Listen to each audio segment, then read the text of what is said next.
Chapter 543 The Descent of the Supreme Demon Realm. In the depths of the cosmos, countless meteorites, ablaze with fiery flames, tore through the great Daos mists, rushing unstoppably in the same direction, creating a sight of unparalleled grandeur. The appearance of this group of meteorites alarmed the mighty beings within the universe, as countless divine senses reached out toward them. Upon an unmoving meteorite, Wuxia from Human World Peak was meditating in this area. He suddenly opened his eyes and was immediately startled by the swarm of meteorites approaching from the depths of the universe. He could feel the powerful forces contained within those meteorites, which even instinctively made him feel fearful. He immediately cast a spell to form a barrier, concealing himself. Soon, meteorites skimmed over him, their terrifying force causing the meteorite beneath him to tremble. Is that? Wuxia's pupils suddenly narrowed, and he saw a figure standing on one of the meteorites. Could this be a force? Looking in the direction they were flying, Wuxia's expression darkened. That direction was precisely toward the celestial spirit great world. Thinking about the changes in the celestial spirit great world over the years, Wuxia's heart filled with worry. He always felt that the tribulation of the celestial spirit great world was not due to internal factors. It seemed that some supremely powerful entity was manipulating everything. The death of young Immortal Emperor was the best proof. After all the meteorites disappeared into the darkness, Wuxia hesitated for a moment, then finally flew in the opposite direction. He chose to preserve himself. At the same time, in the celestial spirit great world, beings of high realm also sensed the threat from beyond heaven. In the third Medicine Valley, Long Jun stood on the cliff, gazing up at the celestial vault, his expression serene. Candlestar appeared beside him and whispered, "It's the people from the Supreme Demon Realm. I sense the aura of the Supreme Demon Emperor, their current leader." "Such a vast scheme," Long Jun murmured. "They want to eliminate every thorn in their side. The destiny of the heavenly Tao has changed." "Changed, what do you mean?" Candlestar asked, confused. Long Jun answered, "The future I saw has already altered. At the very least, the Supreme Demon Realm should not have appeared." Hearing this, Candlestar furrowed his brows. In his eyes, Long Jun's cultivation level was profound. He could traverse from the past to the present, and his Tao practice might not be inferior to the Silent Destruction God Emperor. At least the Silent Destruction God Emperor did not possess such a capability to cross through antiquity and the present. Facing the anomalies in the heavenly Tao, what should we do? Candlestar asked. He had already bet everything on Long Qing, and there was no turning back, and since Long Jun was Long Qing's ancestor, the two stood on the same side. He now greatly trusted Long Jun, continue to lie low, and wait for that young one to master the celestial dragon Dharma aspect, answered Long Jun, his voice calm. Candlestar then inquired, "Should we start preparing a concubine for him?" "It can begin now, after all. I cannot see the upcoming situation clearly either. It's better to be prepared earlier." "Good, I will start the selection process." At the boundless mountain range, Liya and Sword Annihilation Ancestor reached the edge of the forest, looking out over the magnificent mountains ahead. Liya turned and looked at Sword Annihilation Ancestor, asking, "Master, did you feel it?" Sword Annihilation Ancestor furrowed his brows tightly and replied, "It's the aura of the Supreme Demon Realm. Their goal is to devour great heaven and earth, and now they dare set their sights on the celestial spirit great world. There must be something fishy behind this." "The Supreme Demon Realm? Are they formidable?" Liya asked curiously. Sword Annihilation Ancestor began to describe the Supreme Demon Realm. The Supreme Demon Realm was born before the shattering of the celestial spirit great world. They once were an overlord-level power in a great world. After the shattering of the great world, they founded the Supreme Demon Realm, building various demon cities to invade the great heaven and earth, refining magical treasures with the power of the great world, and transforming the blood sacrifices of all living beings into their own Tao practice. Even the heavenly demon within the silent extinction domain seems negligible compared to the Supreme Demon Realm. Listening to the power and style of the Supreme Demon Realm, Liya also felt worried. Such demon race forces descending upon the celestial spirit great world were definitely not benevolent. Sword Annihilation Ancestor looked at Li Ya and said, "I will pass on to you one last divine skill. After this, I truly have to leave." The two had parted several times, and each time Li Ya faced peril, Sword Annihilation Ancestor always couldn't help but intervene. This time, Sword Annihilation Ancestor spoke earnestly, making Li Ya feel his determination. Li Ya couldn't help but ask, "Master, where are you going?" "To the place from whence I came," Sword Annihilation Ancestor answered calmly. "What about the cause and effect you spoke of earlier? How should I handle it?" Hearing Li Ya mention the conditions of their discipleship, Sword Annihilation Ancestor deeply gazed at him and said, "Do not deliberately think about it. As you grow stronger, the cause and effect of your master will naturally involve you. Remember, this divine skill must not be used unless it's a matter of life and death." Seeing his master so serious, Li Ya could only nod, acknowledging his words. His heart, however, was filled with anticipation. The Supreme Demon Realm, huh? He wanted to see how powerful the Supreme Demon Realm was, what made it capable of frightening his master away. Boom! Heaven and earth trembled, startling everyone within the Taoist field of the beginningless. They gathered in Gu An's courtyard to discuss the unusual disturbances in heaven and earth. They could see many meteors from outer heaven falling on the horizon, a magnificent sight, followed by a nearly world-ending terrifying pressure. Sir, the novel fire. Net website on Google to access chapters of novels early and in the highest quality. Is this demonic chi? Could it be another invasion by the heavenly demon? It feels different from the aura of the heavenly demon, such a heavy scent of blood. I wonder if there are others besides our master and young immortal emperor who can save this world from continuous trials. There are countless strong beings in the world, but few who dare shoulder the safety of all living beings. While they were discussing worldly affairs, the door opened and Guan walked out from inside the house. Everyone immediately turned and greeted him. Guan surveyed them and asked, "How about you all go out and save the world?" As soon as he said this, everyone felt awkward. And Xingtian and Qin Chuan, who had been very vocal earlier, were blushing.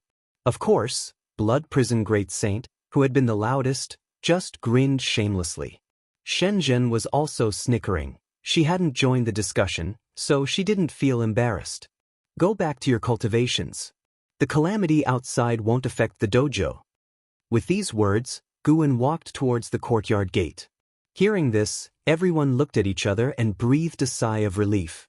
The aura from the Supreme Demon Realm was indeed too strong. Even while staying inside the dojo, they instinctively felt fear, making it difficult to cultivate peacefully. Hearing Gu An's words, they completely let go of their worries.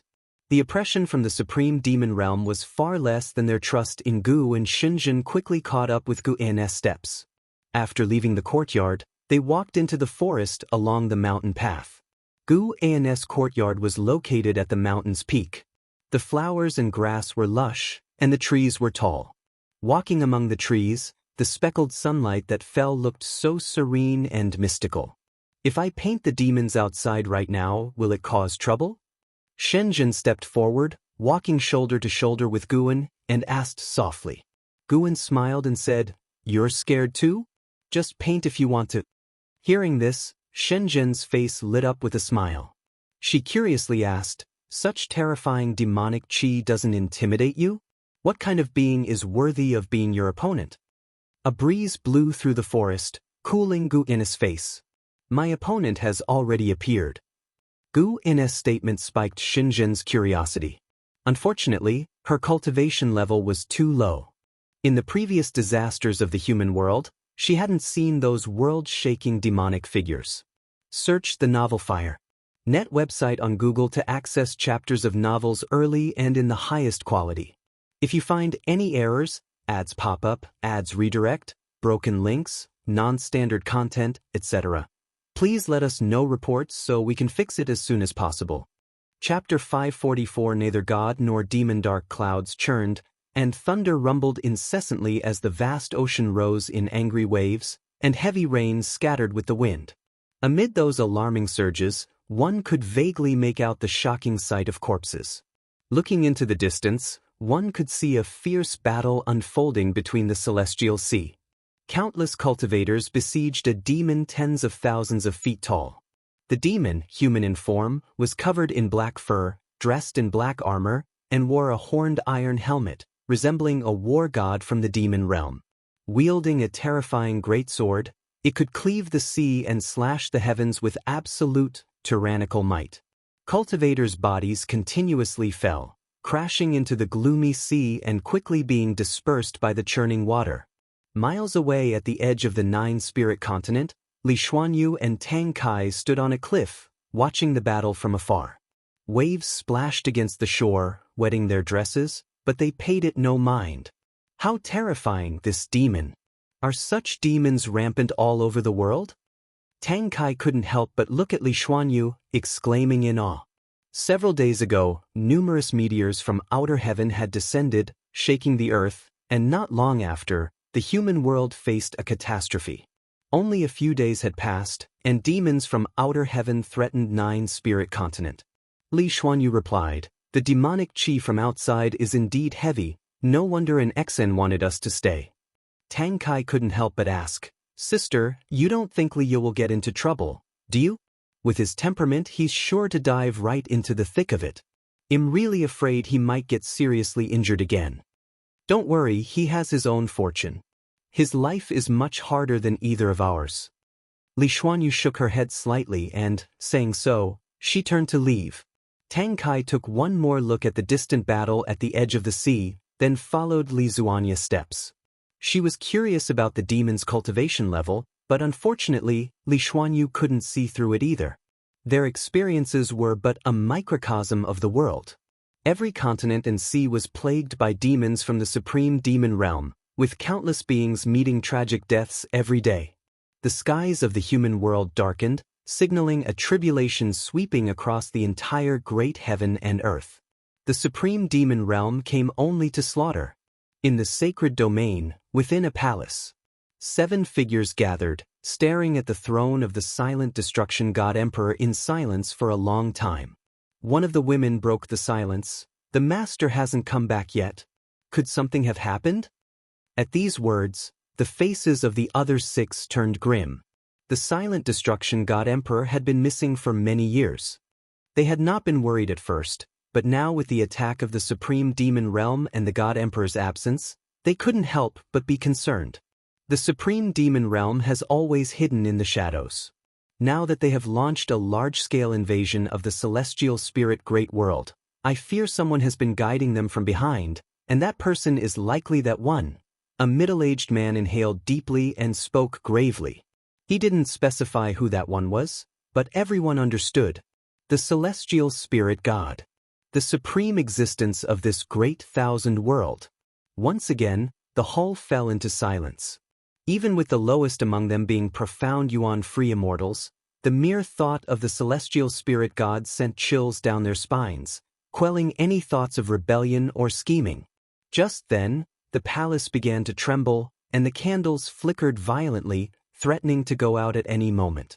All 7 turned to look towards the doorway. Without the holy court, the celestial court appears stronger, yet it seems to have lost its former keen edge. A cold voice came from outside the hall, like a muffled thunder that echoed throughout the sacred domain, audible to all beings within the holy court. The 7 in the hall looked at one another again, none volunteering to speak first.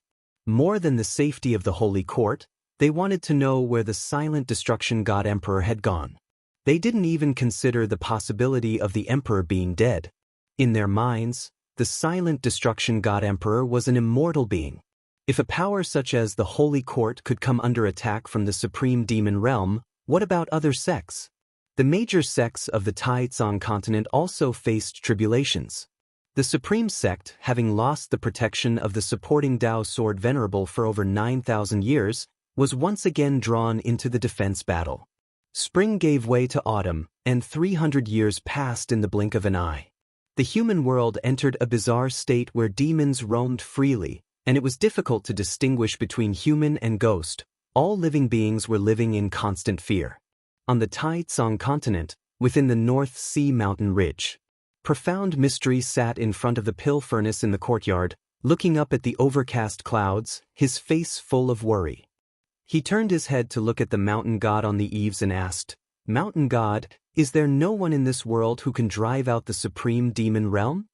300 years had passed, and the name of the supreme demon realm had spread far and wide. Everyone knew that the evil demons ravaging the human world came from the supreme demon realm. The Immortal dynasty had fallen, the holy court had been slaughtered by the supreme demon realm, and the entire world was shrouded in their darkness, with clouds so dense that hope was obscured. Although Profound Mystery lived in seclusion in the North Sea mountain ridge, occasionally cultivators and demons would pass by, which allowed him to stay informed of major events in the world. Now, even the Taitsong continent was plagued by minions of the supreme demon realm. The powerful demons of the supreme demon realm, once they descended into the human world, recruited many minions. They were also able to nurture more demons, swiftly expanding the influence of the supreme demon realm to cover the entire world.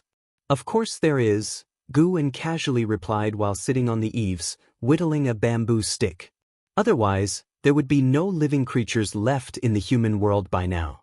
With the invasion of the supreme demon realm, although the human world suffered greatly, it also gave birth to numerous heroes. Now, many great cultivators were preparing to besiege the main city established by the supreme demon realm in the human world, forcing the supreme demon realm on the defensive. CTH Novelfire. Net website on Google to access chapters of novels early and in the highest quality. Guan was but a pawn to the supreme demon realm. The celestial spirit god sought to use the power of the supreme demon realm to force out the heaven and earth Tao fruit. It seemed that the celestial spirit god could not personally annihilate all living beings. It was as though some force in the unseen depths was restraining the celestial spirit god, which made Guan even more curious about the celestial court that lurked behind the celestial spirit god. What sort of order did the celestial court have? And how were its classes of strength and weakness divided? After hearing this, the worry in Profound Mystery's eyes faded. Having secluded himself in the mountains for over 9,000 years, he too had his own insights. He had felt compassion for the suffering of passers-by, but as time went on, he realized that he couldn't change anything. Moreover, suffering would not vanish. People would always suffer, and the difference lay in whether or not he could see it. A high-pitched dragon's roar echoed between heaven and earth. Profound Mystery looked up and saw a dragon tail appearing in the cloudy sky, twisting like a mountain range, a magnificent sight to behold. This dragon had green scales yet radiated golden light. Filled with curiosity, Profound Mystery asked, "Is this being a god or a demon?" Since the descent of the supreme demon realm, he had occasionally seen celestial beasts appearing, including dragons, but this particular dragon tail gave him a feeling there was an indescribable divinity present. Guan, wearing a mask, looked up and said, "Neither god nor demon, merely a lost soul." That was not a true dragon but someone's dharma aspect. Guan was somewhat curious as well. Could there truly be such a prodigy within the Long clan? This individual was neither Long Exin nor Long Nye. Guan's gaze stretched out toward the third medicine valley of the supreme sect. In Long Qing's practice of the celestial dragon technique, there had been progress. Within Long Jun's domain, he had condensed 12 dharma aspects, one of which was wrapped by a golden dragon, its aura towering. A lost soul? Profound Mystery's curiosity grew, and he stared intently at that dragon tail. At that moment, not only he but creatures across the continent were looking up at that dragon tail. Mortal spirits even thought a true dragon had descended to exterminate demons for them. More and more mortal spirits knelt down, kowtowing towards the dragon tail, crying out and praying. Inside Long Jun's domain, it appeared no different from the surrounding cliffs of the Third Medicine Valley, but in reality, they were in an entirely separate space. Long Qing opened his eyes and turned his head to look, and he was suddenly taken aback. If you find any errors, ads pop up, ads redirect, broken links, non-standard content, etc., please let us know reports so we can fix it as soon as possible. Chapter 545. Heavenly Tao Peak, Celestial Emperor, who is he? As he gazed at the Dharma aspect that was enveloping the golden dragon, Long Qing asked Long Jun. Long Jun looked at the golden dragon Dharma aspect, his expression quite complex, and said, "He is the previous you, your ancestor. Like you, he's a remnant of the Long clan. I crossed through the years to assist him." He failed, but not before leaving a lineage for the Long clan, offering a glimmer of hope. Long Qing hadn't expected that Long Jun had sought out other ancestors before. He realized he was not the most unique. "Can you tell me his story?" Long Qing asked, curious to learn about the life of each Dharma aspect he managed to manifest. Long Jun, although he lived in the distant past, had the ability to see the lives of all his descendants. This time, he didn't hold back and began to recount the life story of this member of the Long clan. Long Mang, born without parents or even the protection of servants left by his family, was abandoned in the Great Thousand World and was taken in by a cultivator from a sect. The first half of his life was relatively stable until he awakened the bloodline of the Long clan, which drew the attention of the battle court. His master was turned to ash, his wife and children were slaughtered, and his fellow sect members were almost entirely massacred. Had Long Jun not intervened in time, the lineage of the Long clan would have ended with Long Mang. After rescuing Long Mang, Long Jun began to teach him the secret techniques of the Long clan. During his cultivation, Long Mang developed his own understanding of the celestial dragon Dharma aspect. The golden dragon showcased by the Long Mang Dharma aspect was a manifestation of will, allowing him to be more focused and powerful in battle. Once, Long Mang had brought boundless hope to Long Jun. Unfortunately, Long Mang still met his end at the hands of the silent destruction god Emperor, and his grandson even fell victim to the Emperor's possession. The silent destruction god Emperor, always him. What exactly is his relation to the battle court? Why does he continuously possess us? Long Qing asked indignantly, his eyes brimming with murderous intent. Long Jun replied, "He has no direct connection to the battle court, but he covets the bloodline talent of the Long clan. Perhaps he has reached his own limits and can ascend no further."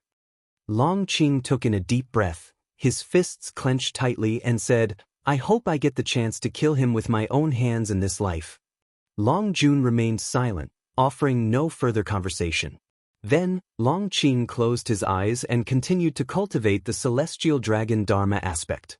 Since the advent of the supreme demon realm, he had felt a sense of crisis.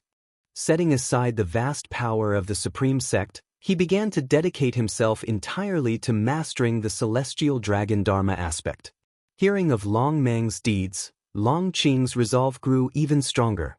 He had to master the celestial dragon Dharma aspect, he had to eradicate the battle court, he had to slay the silent destruction god Emperor, and he had to resolve the fate of the Long clan. Far away at the mountain god temple, Guan stood up after listening to Long Mang's story. He bid farewell to profound mysterious Zhenren and then vanished from the eaves. Afterward, Guan spent half a day at Immortal Seeking Island before leisurely returning to the Taoist field of the beginningless. The mischief of demons had made the atmosphere on Immortal Seeking Island even tenser. The number of guards doubled, ready to fend off any attacks by evil demons at a moment's notice. As Guan walked through the forest, he appeared to be leisurely strolling, but in reality he was calculating the destiny of heaven and earth. The final battle between him and the celestial spirit god was drawing closer.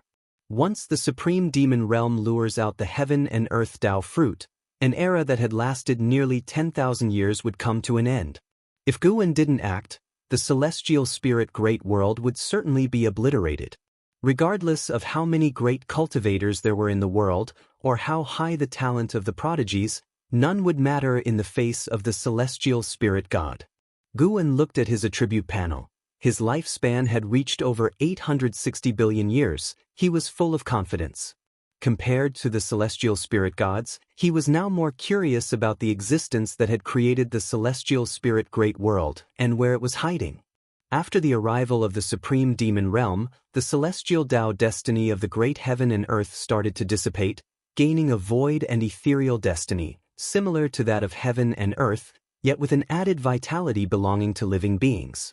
Both the celestial Tao golden core and the heaven and earth Tao fruit still existed, proving that the existence which had pioneered the celestial spirit great world had not completely perished. It was merely waiting for the opportunity to resurrect.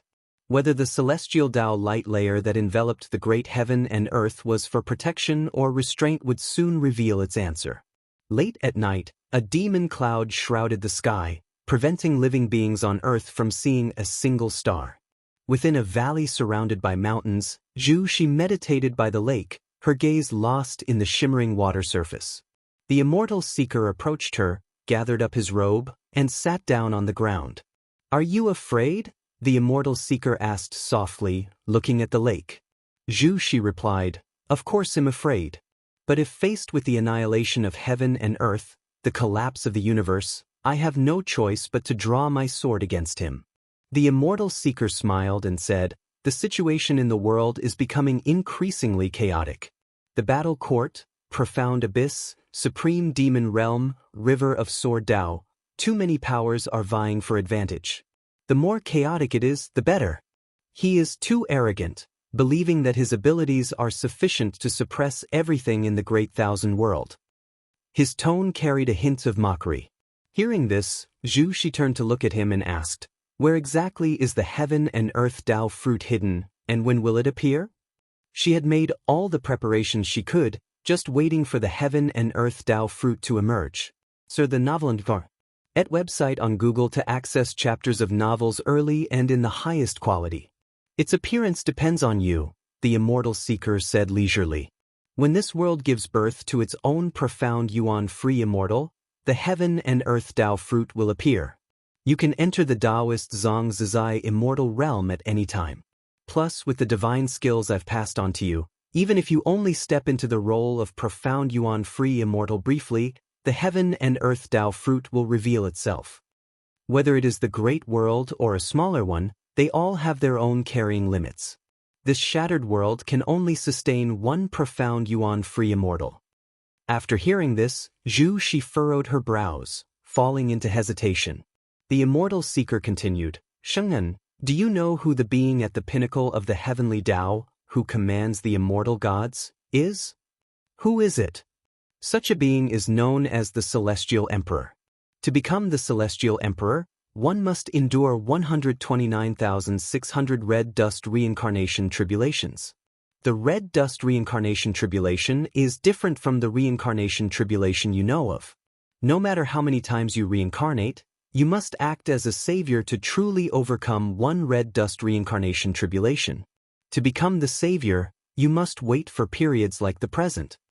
Zhu Zai's eyes widened upon hearing this. 129,600 red dust reincarnation tribulations? She couldn't fathom the lengthy hardships one would have to endure for so long. The immortal seeker said in a thought-provoking tone, "The predicament you are facing now may seem irreversible, but that exalted celestial emperor had to face 129,600 such crises to achieve enlightenment. Moreover, the crisis you face is far less severe because you have help and he did not. He had to start as a mortal, continuously breaking his own celestial mandate, only then capable of commanding the heavenly Tao. Your destiny pattern is unparalleled, and you have a heart aspiring to become the strongest, but you must realize that the path to being the mightiest is inevitably fraught with difficulties and requires unstoppable progress." She took a deep breath, and her eyes gradually became resolute. She was unsure of how powerful the Celestial Emperor was, but she knew she first had to overcome the hurdle of the celestial spirit gods. "Even if it means death, I have to fight, especially when there's no way back." The immortal seeker's tone was firm, as if he, too, was speaking to himself. Search the novel Fire. Net website on Google to access chapters of novels early and in the highest quality. If you find any errors, ads pop up, ads redirect, broken links, non-standard content, etc., please let us know reports so we can fix it as soon as possible. Chapter 546. Master, what is the profound yuan-free immortal?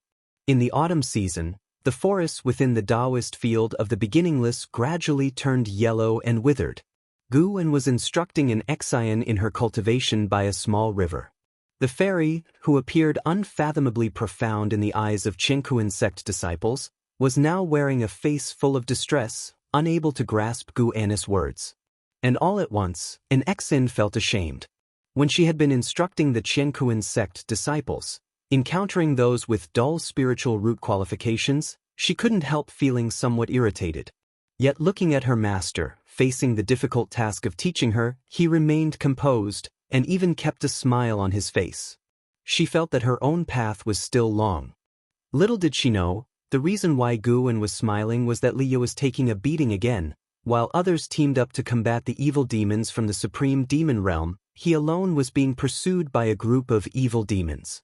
Even though Liya was being chased, he did not lose his verbal edge. Every time he was about to be caught, he would burst forth with even stronger power to break out of the encirclement. He was excited, thinking that he had broken through the limit of his physical body, undergoing a transformation amidst the battle.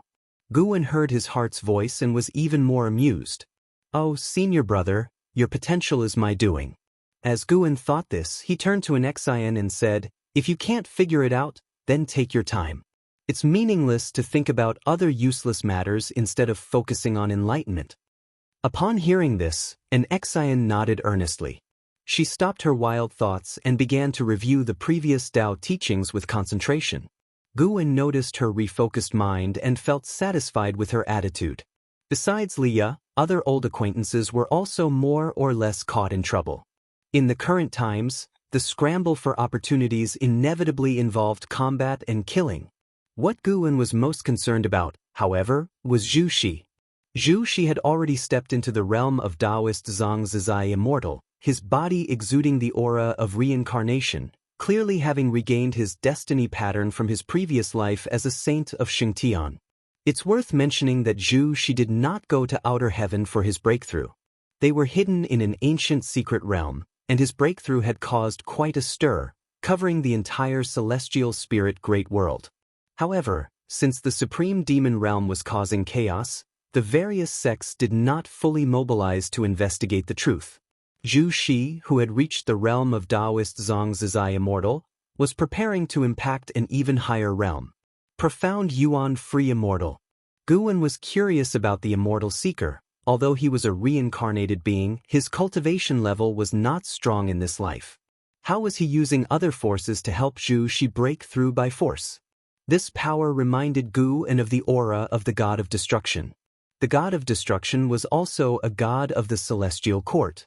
In Black Profound Emperor's memories, the aura of the god of destruction was different from that of the celestial spirit god, but it was, nonetheless, related to the celestial Tao aura. The power that the Immortal Seeker borrowed was similar to that of the god of destruction, though there were also differences. Gu An sensed carefully and felt that this power might be at the same level as the god of destruction and the celestial spirit god. Compared with the three, none was significantly stronger than the others. Interesting, it seems that there's some cause and effect contradiction within the celestial court itself. While observing the world, Gu An repeated his teachings. The content an Xian had already memorized, but the reason he repeated it was that he infused his Tao intent into his voice, allowing the Tao listener to have new realizations with each listening of the same content. And Xin's spiritual root qualification was mediocre, but her comprehension was not bad. For her to have come this far, Gu An had expended quite a bit of effort just teaching the Tao. Thankfully, it looked to be worth it. Let's see what kind of existence it is that has allowed the celestial spirit god to hold on until now. Gu An looked at an Xin, thinking thus in his heart. In the following autumn, the nine-spirit continent remained relatively calm, but the Taitsang continent and other places around the world suffered even more intense shocks. The supreme demon realm seemed to sense something and became increasingly manic. All over the world, the multitude of living beings felt a sense of oppression. The world isn't really about to end, is it?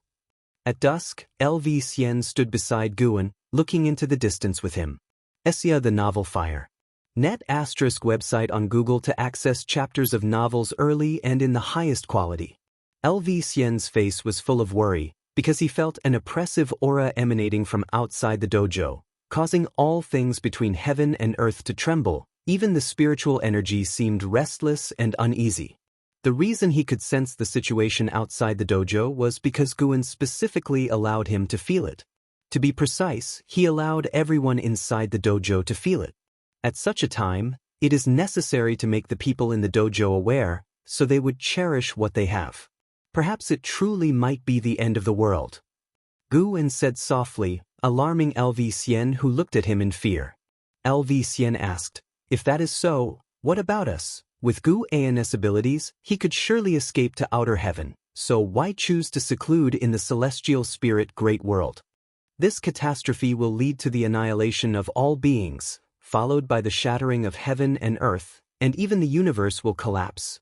Guwen began to describe the future, his voice painting one solemn scene after another in LV Xian's mind, causing his pupils to constrict. After he finished speaking, LV Xian dully asked, "Why would this happen? Who caused all this? The nature of heaven and earth itself?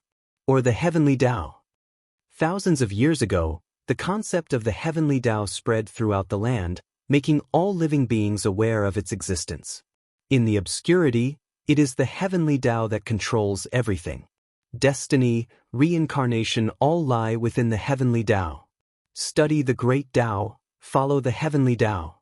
Perhaps it is the immortal gods that people admire who are dissatisfied with our world, and soon you will see the truth for yourself, Guwen said with profound meaning. LV Xian subconsciously asked, "How soon is soon?" As soon as the words fell, the ground trembled, and a vast oppressive force descended, enveloping all things between heaven and earth. LV Xian was immediately intimidated by this force. His eyes widened, showing an expression of utter disbelief. At this moment, a series of figures appeared out of nowhere behind them. It was an Xian, Xinjian, and others. They looked toward Guwen nervously. The sudden oppressive force was truly frightening, prompting them to instinctively seek out Guwen. Guwen did not turn around. He looked into the distance and said, "Take a good look, recognize the true nature of this world. One day, you will have to face such despair on your own." Hearing this, an Xian was about to speak when a thunderous boom shook heaven and earth. Guwen waved his sleeve, and a light screen appeared in front of them, reflecting a vast continent. At this moment, the continent was splitting apart, dust rising, with grand momentum. If one looked closely, amidst the spectacular surging tide, tendrils appeared as if something, a giant demon, was about to break through the soil. "What is that?" Shenzhen couldn't help but ask.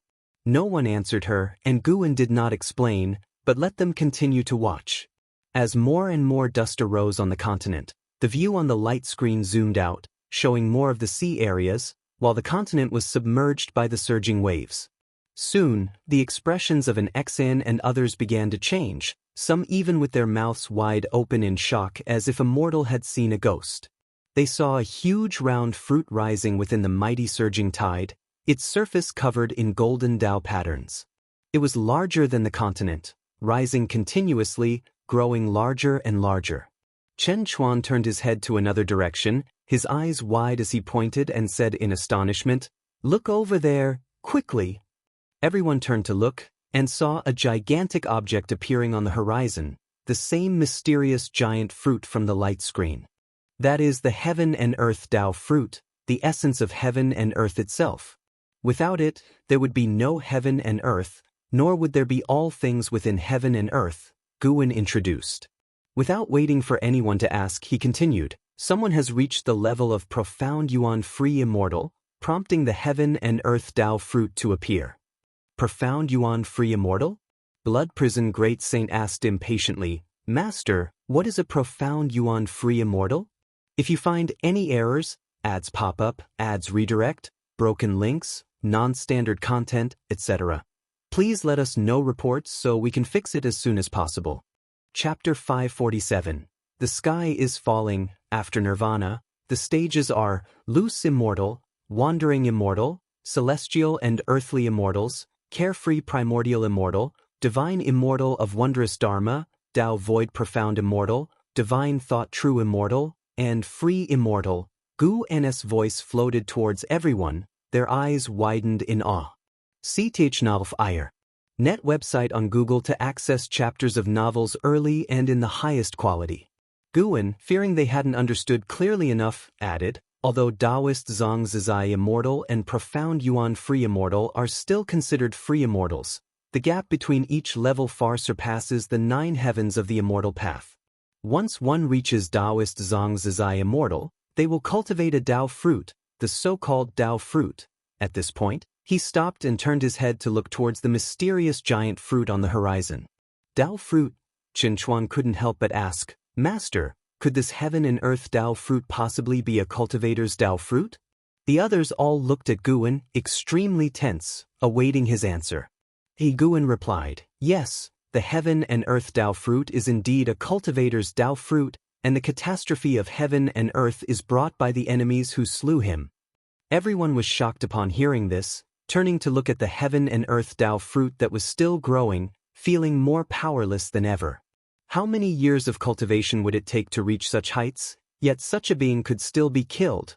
They couldn't fathom what the entity capable of slaying the creator of heaven and earth would be like. But they knew one thing. The sky was falling. Shenzhen looked at the heaven and earth Tao fruit with a strong urge to paint it down, and she instantly disappeared from the spot. An Xen looked at Guan with a hesitant face and asked, Master, the pressure before the appearance of the heaven and earth Tao fruit, why do I feel like I've encountered it before? Upon her words, the others looked at an Xen in surprise. Had she also met a profound Yuan free immortal? Guan glanced at an Xen, his eyes showing a touch of satisfaction. He casually answered, Indeed you have. Her name is Zhu Shi, who is also the Saint Heaven reincarnation. Saint Heaven reincarnation? Celestial demon child's eyes lit up with excitement as she asked, Is it the Lord of the Holy Court? Hearing Guan affirm with everyone grew even more excited and began to discuss the legend of Saint Heaven. Guan said no more, vanishing into thin air, leaving the rest of the experience for them to feel for themselves. As the heaven and earth Tao fruit emerged, all sects across the world were alarmed, and one great cultivator after another flew towards the heaven and earth Tao fruit. Even Liya rode the 9 extremes sacred heart sword there. From afar, he looked at the heaven and earth Tao fruit, incapable of reflecting the whole fruit in his pupils, while divine exotic immortal spirit stood on his shoulder, equally showing a face of disbelief. What is that? Divine exotic immortal spirit asked with a trembling voice, witnessing the heaven and earth Tao fruit and instinctively feeling fear. The enormity of the heaven and earth Tao fruit shook all living beings' sight, and in the face of such creation, beings only felt reverence, not daring any disrespect. Liya also felt the pressure and his flying speed began to slow. Reason told him that this was not something he could snatch, but another voice in his heart urged him to seize this supreme opportunity. As Liya hesitated, figures swept overhead, moving with great speed. Seeing so many fearless individuals, Liya felt greater courage welling up inside him. There's strength in numbers. Maybe he would be the one to seize it. Liya gritted his teeth and immediately accelerated forward. The enormous and spectacular heaven and earth Tao fruit hovered above the land and vast sea, with Zhu Shi and Immortal Seeker standing at the top of the heaven and earth Tao fruit, looking up into the dazzling starry sky.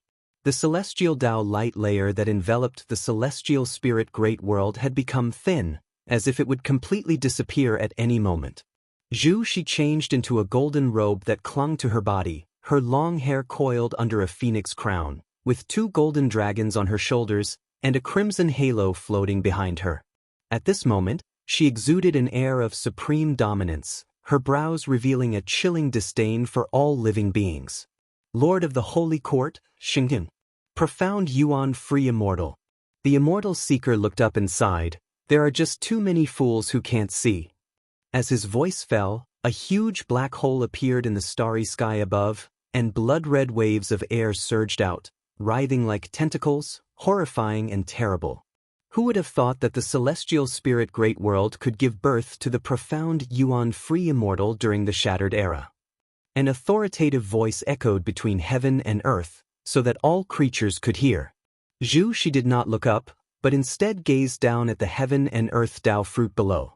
Each golden rune glowed with a light unique to it, appearing mysterious. The Immortal Seeker whispered, the Supreme Demon Emperor from the Supreme Demon Realm has arrived. If you want to merge the heaven and earth Tao fruit, you might have to deal with him first.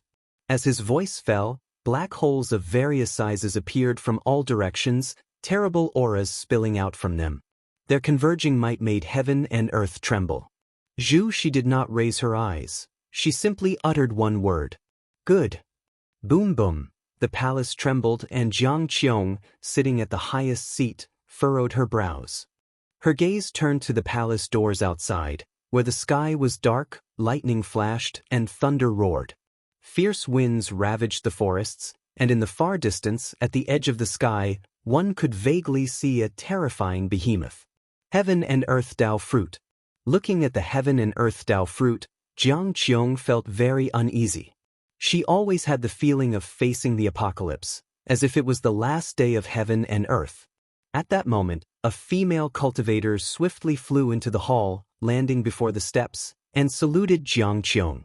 Master, the evil demon has left. It seems to be heading towards the distant mysterious giant fruit. Should we deactivate the sect protection formation? The female cultivator asked. The mention of the mysterious giant fruit caused her voice to hesitate for a moment.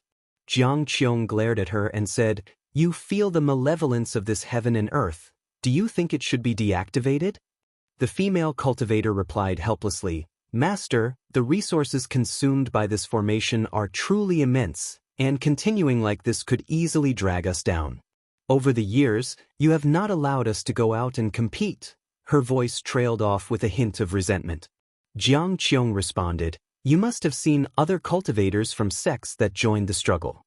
Haven't you noticed a common trait amongst them?" The female cultivator asked in surprise, "What trait?" "They all become mad, bold, even obsessive. Once they set foot on this path, it seems they can never turn back. I'm not sure if my current decision is right, but if the disciples of Gathering Flower sect become like that, then sooner or later, the sect will perish." Xianxia's words plunged the female cultivator into silence. She thought carefully about the faces of those people. They did seem off, with a crazed posture. The palace continued to tremble violently, with hot or icy winds blowing in intermittently. Just as the female cultivator was about to leave, a voice full of oppression rang out, "Sheng'an, I did indeed underestimate you, but the path you've chosen will surely lead to your doom." The voice of the Supreme Demon Emperor, tinged with fear. Xianxia didn't know who the voice belonged to, but she knew of Xianxia's legend. Demons rampage, and immortal gods fight amongst themselves. Even in the Nirvana realm, facing such a cataclysm, are we any different from mortals? Xianxia's voice was intricate with emotion as she looked at her disciple and said somberly, "In such turbulent times, the best we mortals can do is to hide, not like moths to a flame trying to fight for something. We can't compete for such an opportunity." Search the novel Fire. Net website on Google to access chapters of novels early and in the highest quality. If you find any errors, ads pop up, ads redirect, broken links, non-standard content, etc., please let us know reports so we can fix it as soon as possible. Chapter 548. The strongest in the world, the shout of the Supreme Demon Emperor made all beings realize the strength of Xianxia. Those ancient legends resurfaced in everyone's minds. Before the changing of the eras, Xianxia was the most powerful existence between heaven and earth and was the supreme ruler, the true sovereign of heaven and earth. Later on, she vanished, and many influential figures emerged in the world, causing her name to be seldom mentioned. What was Xianxia doing? Just how strong was she? Countless creatures gazed at the heaven and earth Tao fruit suspended above the ground, speculating in their hearts. Xianxia had a very positive image, and in front of such terrifying celestial phenomena, the beings who knew of her began to hope that she could save everything. Inside the Taoist field of the beginningless, Guan stayed in his own room, watching the battle. She was absorbing the power of the heaven and earth Tao fruit while resisting the offensive from the supreme demon realm, facing thousands alone, displaying immense strength. That supreme demon emperor was also a profound yuan-free immortal, and even at the same realm, with a group of powerful subordinates assisting him, he was still unable to gain the upper hand over Zhu. At this rate, Zhu would certainly merge with the heaven and earth Tao fruit. Judging by Zhu Zai's performance, Gu En felt she was now invincible in the profound Yuan-free immortal realm, which was quite exaggerated since she had not only just entered the profound Yuan-free immortal realm but had also just broken through from the Taoist Zhang Zizai immortal realm. Even with the borrowed power of the immortal seeker aiding Zhu Xi, her own battle talent was also very strong. Looking across all beings in the celestial spirit great world, judging solely by battle talent, Gu En felt that only In Hao could barely compare to Zhu Xi. Li Ye, LV Xian, Yang Jian, Chen Chuan, and others were far behind. With Gu En's current cultivation level, he had the confidence to make such a judgment, for all beings in the world were within his sight. "Disciple, what would you do?" Gu En muttered to himself, referring to In Hao. Under the guidance of the celestial Tao Golden Core, In Hao also wanted to contend for the heaven and earth Tao fruit. But even with the power of the celestial Tao Golden Core, he couldn't possibly be Zhu Zai's opponent. The celestial Tao Golden Core and the heaven and earth Tao fruit both belonged to the same person, but the Tao fruit itself was transformed from the Golden Core. How this being could retain both Tao fruit and Golden Core, or what Taoist technique they cultivated, was unknown. Could he possibly nurture two Golden Cores? Gu En began to look forward to this being's appearance. All the current struggles were a game between the celestial spirit god and the founder of the celestial spirit great world. All beings were mere pawns. Apart from Gu En, the immortal seeker was the only variable. Long Jun from the past did not count. He was no threat to the celestial spirit god. As Gu En continued to deduce, the battle between the supreme demon realm and Xianxia intensified, and the world began to feel the effects, with the range getting wider and wider. As the saying goes, when immortals fight, mortals suffer. Even a hint of their unleashed pressure was enough to plunge a region into crisis. Time flew by rapidly. An Exen, celestial demon child, LV Xian, and others couldn't calm down to cultivate. They gathered together, discussing the earth-shaking battle. The screen Gu En left behind was reflecting the heaven and earth Tao fruit, which was precisely the battlefield itself. SAR the Novel Fire. Net website on Google to access chapters of novels early and in the highest quality. Looking at the unstoppable Zhu Xi, those who had seen her before were all marveling. They had never imagined that the once timid female disciple would have such a domineering side. It looks like the supreme demon realm can't stop her. She seems to be absorbing the power of the heaven and earth Tao fruit. Goodness, if she successfully absorbs it, will she continue to break through? This Tao fruit is heaven and earth itself. Controlling it would mean controlling the entire world. It's unimaginable. Yes, but don't forget what Master said, all of this is due to the machinations of immortal gods, who have yet to show themselves. Disciples excitedly discussed among themselves. They were amazed by Zhu Xi and the strength of the supreme demon realm, but they weren't panicked. Although they didn't say it outright, everyone felt in their hearts that Gu En was the strongest. Even the blood prison great saint, who had seen the end of great heaven and earth, was calm. In his view, even if his master couldn't defeat that being capable of destroying the universe, he had the power to protect himself. As long as his master dared to continue watching the chaos, he wouldn't panic. He even suspected that his master wanted to snatch the heaven and earth Tao fruit. In the blink of an eye, 2 days passed. The battle for the Tao fruit continued. The supreme demon realm had already lost half of its forces, and much of the land had cracked, killing countless beings. Sea waves rolled endlessly into the distance, with many magical treasures and flying creatures following them. Various sects were migrating, and there were imperial dynasties taking their citizens to flee. But during the escape, there was both unity and shady deeds happening. Tai Tsang continent was far from the heaven and earth Tao fruit. Countless cultivators at the continent's edge were blocking tsunamis. There was no immediate catastrophe, but the hearts of everyone grew increasingly heavy. The longer time dragged on, the more disaster it brought to all beings. That day at noon, another boundless and mighty pressure descended. This pressure didn't make the creatures of heaven and earth feel uncomfortable but instead brought a revitalizing sensation. That golden core has actually found an inheritor. Wait, could it be? The immortal seeker, standing on the heaven and earth Tao fruit, frowned and muttered to himself. Not far away, Zhu continued to absorb the power of the heaven and earth Tao fruit. Looking upward, Zhu was condensing a Dharma aspect even larger than the heaven and earth Tao fruit, with 1,000 arms, each holding different magical treasures. The Dharma aspect was ever-changing and dazzling to behold. Zhu turned her head to look at him and asked, "Could it be what?" The immortal seeker had a complex look in his eyes but simply shook his head slightly, saying nothing. Seeing that he was hiding something from her, a chill flashed in Zhu's eyes, but she said no more. At this point, she had no retreat.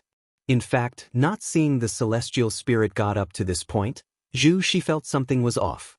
The absence of the celestial spirit god meant that even if her actions were successful, they wouldn't threaten him, which was a frightening prospect. She looked down at the heaven and earth Tao fruit beneath her feet, her gaze attempting to pierce through the golden Tao patterns, to see through the heaven and earth Tao fruit. A dazzling bright light struck from the side, hitting Zhu's face. She glanced over to see a huge sun appearing in the sky, illuminating the entire celestial spirit great world. In an instant, the whole world was enveloped in strong light. The nearby continents and oceans were stripped of color. Boom, boom, boom, out of the massive sun surged waves of fire, forming huge golden dragons larger than mountains, breathing scorching heat. The heaven and earth Tao fruit, and how also desire it. A loud voice like thunder rang through heaven and earth, audible to all creatures. The name and how instantly embedded itself in the memory of all beings. Those who knew him were incredulous, and those who didn't felt tense. Just hearing the voice made one want to submit. Such a powerful being entering the battlefield would surely bring even greater catastrophe to heaven and earth. And how? At Supreme Sect, within the Third Medicine Valley, the aged LV Bayan sat by his garden, looking up at the bright sun in the sky, mumbling to himself. His turbid eyes gradually brightened. In a trance, it seemed he saw the spirited youth from 9,000 years ago standing in front of him again. "I really am old," LV Bayan mumbled to himself. "But you certainly aren't old yet. Where are you watching all this?" Search the novel Fire.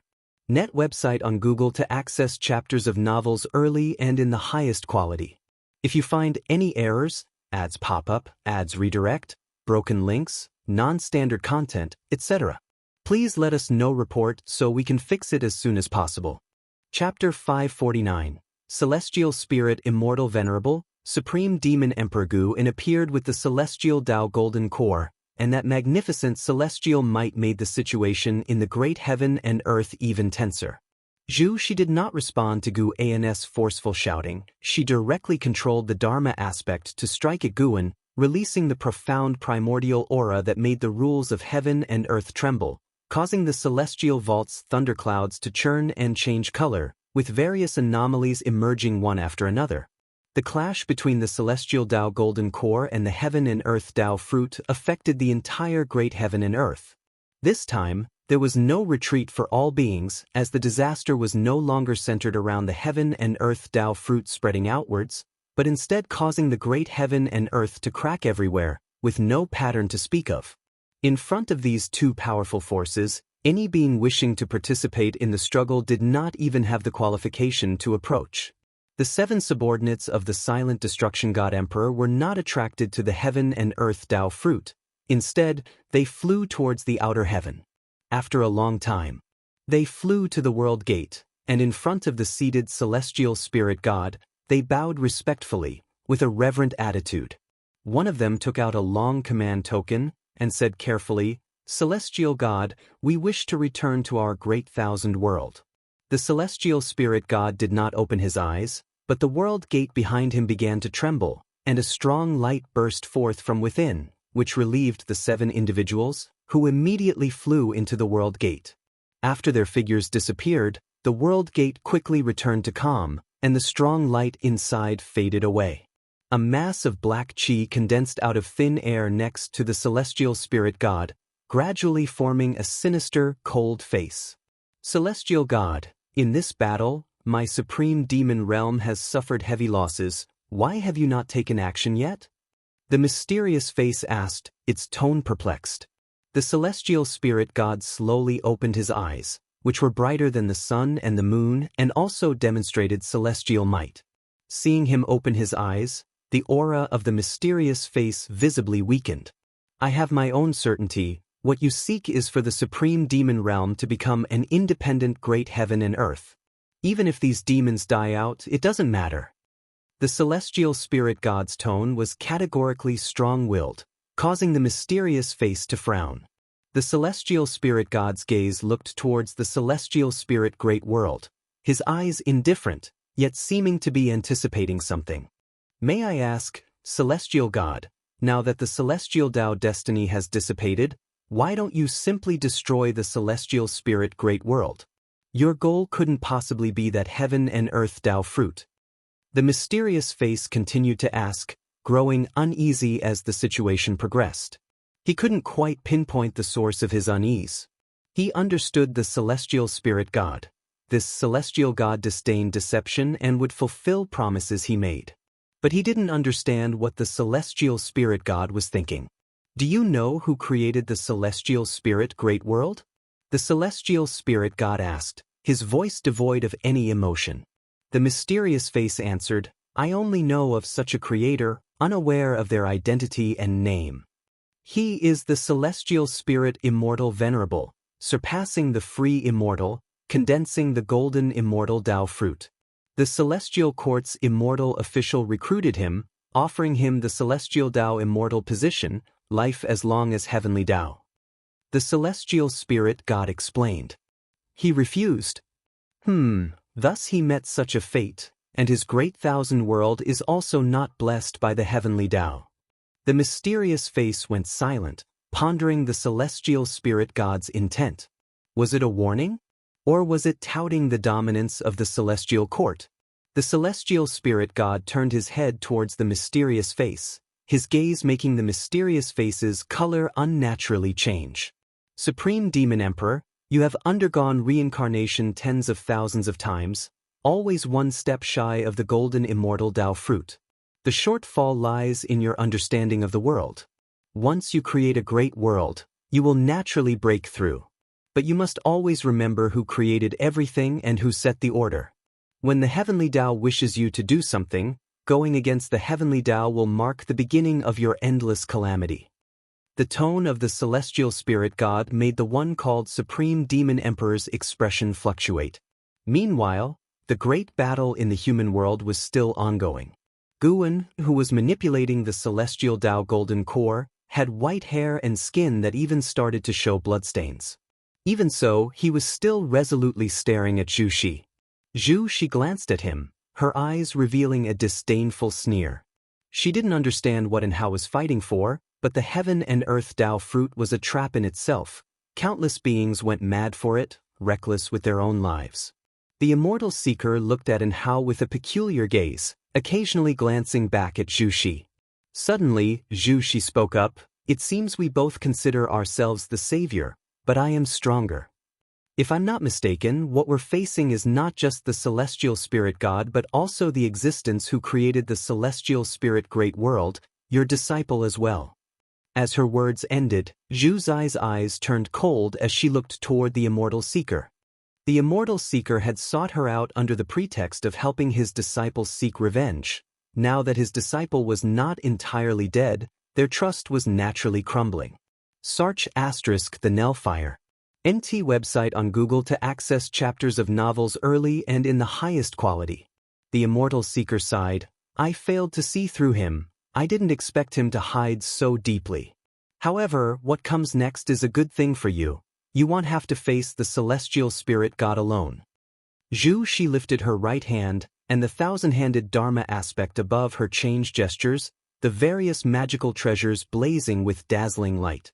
And Hao, suspended in front of the celestial Tao golden core, suddenly had his pupils constrict.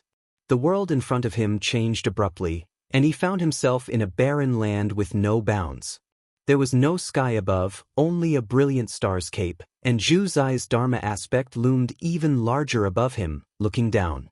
And Hao frowned. Behind him, more waves of fire surged from the celestial Tao golden core, quickly pulling him into it. One of us will be possessed by him, And even though you are also a disciple of Master, his favorite disciple, I won't give up on myself. Zhu Zai's voice echoed beneath the starry void, filled with an oppressive force. Within the celestial Tao golden core, an eye appeared, occupying the entirety of it, bearing a resemblance to Enhao's eyes, yet different. Meanwhile, in reality, the celestial Tao golden core collided with Zhu Zai's Dharma aspect, scattering it before landing on the heaven and earth Tao fruit, while Zhu Shi and the immortal seeker had vanished without a trace. From a cosmic perspective, the celestial spirit great world burst into a wave of shock force, spreading extravagantly through the universe. The layers of celestial Tao light completely dissipated, and the beings fleeing to outer heaven were eradicated by the shock, utterly annihilated. The evil demons assaulting the heaven and earth Tao fruit from the supreme demon realm were wiped out. In contrast, the cultivators from the human world remained unharmed. Elsewhere, in front of the world gate, the celestial spirit god slowly rose to his feet. Just as the supreme demon emperor was about to speak, he sharply turned his head, showing a look of shock. This aura, how is it possible? Is he really still alive? Exclaimed the supreme demon emperor. The celestial spirit god raised his right hand, and a giant axe appeared in his grip, spiraling with celestial Tao flame. It was the white flame that symbolized absolute order. I have been looking forward to this battle for a long time, forgetting how many years it has been. The voice of the celestial spirit god resounded, his tone becoming excited for the first time, tinged with a trace of fervor. Far away in the Taoist field of the beginningless, Guwen suddenly sat up, his expression peculiar, and his eyes filled with surprise. Guwen noticed that Enhao's physical body had merged with the heaven and earth Tao fruit, even evolving into a different aura. It felt like the awakening of a past life, yet different. Enhao was undoubtedly connected to the founder of the celestial spirit great world, but likely not a reincarnation. While surprised by Enhao's transformation, the strength of the celestial spirit god was something neither Enhao nor the heaven and earth Tao fruit could contend with. It would ultimately be up to him to make a move. Guwen stood up and began to limber up inside the room, forming a stark contrast with the celestial spirit god before the world gate. He was eager to try. The other, invincible to the world. If you find any errors, ads pop up, ads redirect, broken links, non-standard content, etc., please let us know reports so we can fix it as soon as possible. Chapter 550. The Treasures of the Immortal Palace. The collision of the forces between the heaven and earth Tao fruit and the celestial Tao golden core not only made the world tremble but also affected the other great heaven and earths within the universe, turning the disaster into a cosmic calamity. The Tao mist in the silent extinction domain surged violently, with pieces of nebulae dispersing and new ones being born. The cosmic beasts hidden in darkness began to flee in all directions, presenting a chaotic scene in the vast, boundless universe. At Supreme Sect, on the mountains at the edge of the Third Medicine Valley, Long Qing, Long Jun, and Candle Star stood side by side, looking towards the bright light on the horizon, their faces barely concealing their shock. Candle Star couldn't help but look at Long Jun and asked, "Senior, can you see through all this?" He could feel a powerful presence awakening in the distance, its momentum increasing at an unimaginable pace.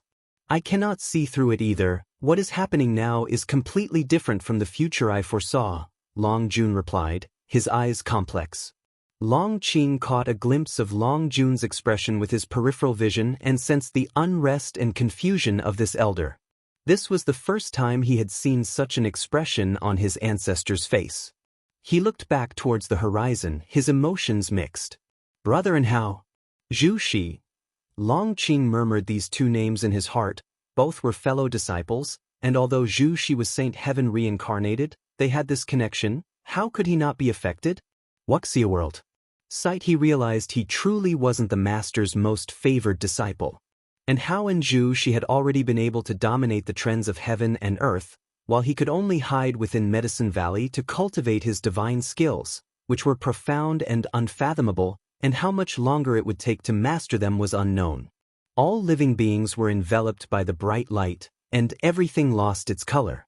Even mortal spirits could feel the oppressive force swiftly strengthening, but, miraculously, this didn't extinguish the mortal spirits.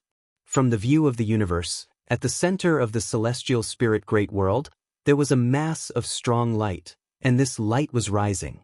Within the strong light, two figures were battling, Zhu Shi and Hao. Zhu Zai's Dharma aspect shrank to 10,000 zhang tall, completely suppressing Hao, who had turned into a bloodied figure, his physical body occasionally exploding but quickly coalescing again. Both were utilizing the power of heaven and earth, but Zhu Zai's cultivation level was far superior to Hao's, the gap in strength vast. "You're no match for me, give up." Zhu Shi looked down upon Hao, her cold voice echoing, her Dharma aspect not ceasing its spell casting. Hao didn't utter a word, clenching his teeth and persevering, his blood-streaked white hair whipping about as if he were a mad demon.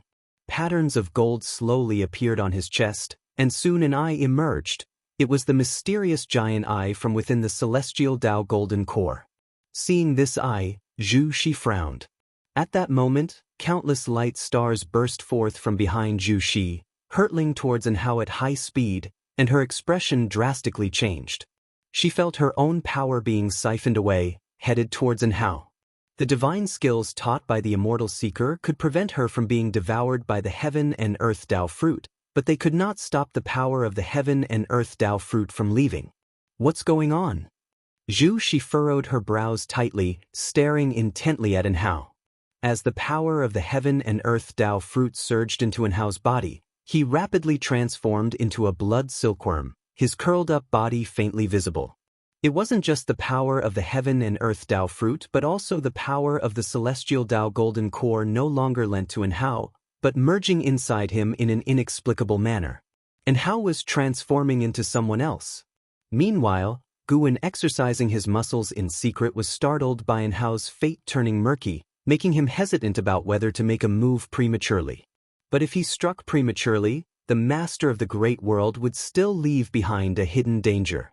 If the will of the master of the celestial spirit great world remained and could observe all creatures, that posed a risk for Guan as well. He couldn't let anyone know of his ability to steal lifespans. So, he would wait. It was only fair that Hao should pay a price for his choices, since no one had forced him on this path. Guan saw the celestial spirit god move, holding that familiar massive axe and walking towards the celestial spirit great world. Behind him followed a mass of demonic qi, whose essence was the same as the evil demons of the supreme demon realm, especially similar to that of the supreme demon emperor. With just one glance, Guan saw through its cause and effect. The supreme demon emperor, the ancient being who established the supreme demon realm.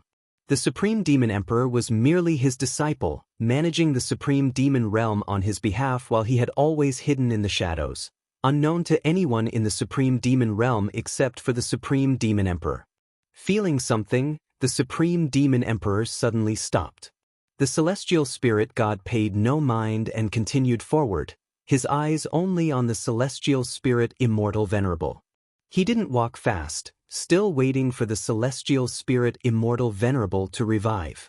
Before long, having lost the power of the heaven and earth Tao fruit, Zhu Zai's cultivation level fell sharply, suddenly dropping to the Taoist Xianxia immortal realm.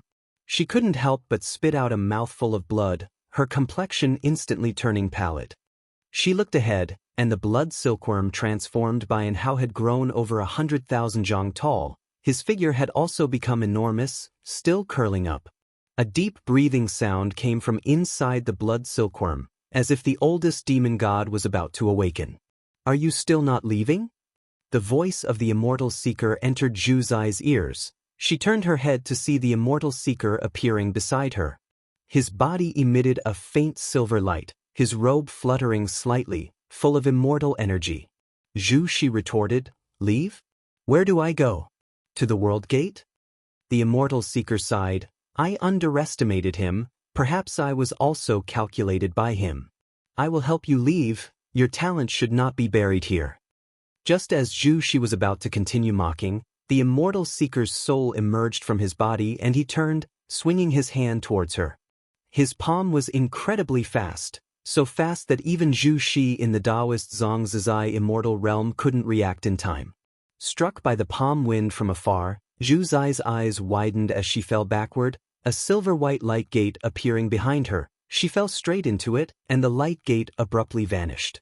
The flesh of the immortal seeker perished, leaving only his soul floating in the void, his face showing a weary expression. He turned to look at the massive blood silkworm, his gaze complex.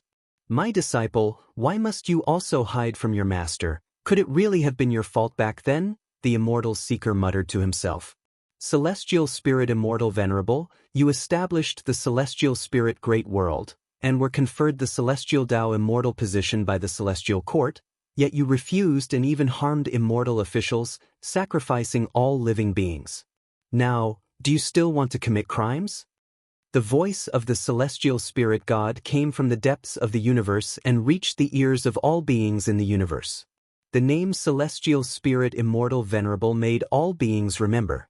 Establish the Celestial Spirit Great World? Sacrifice all living beings? The information in these words struck fear into all beings. Then another voice arose. "What about you, Celestial Spirit God? Without my establishment of the Great Thousand World, where would your godly position come from?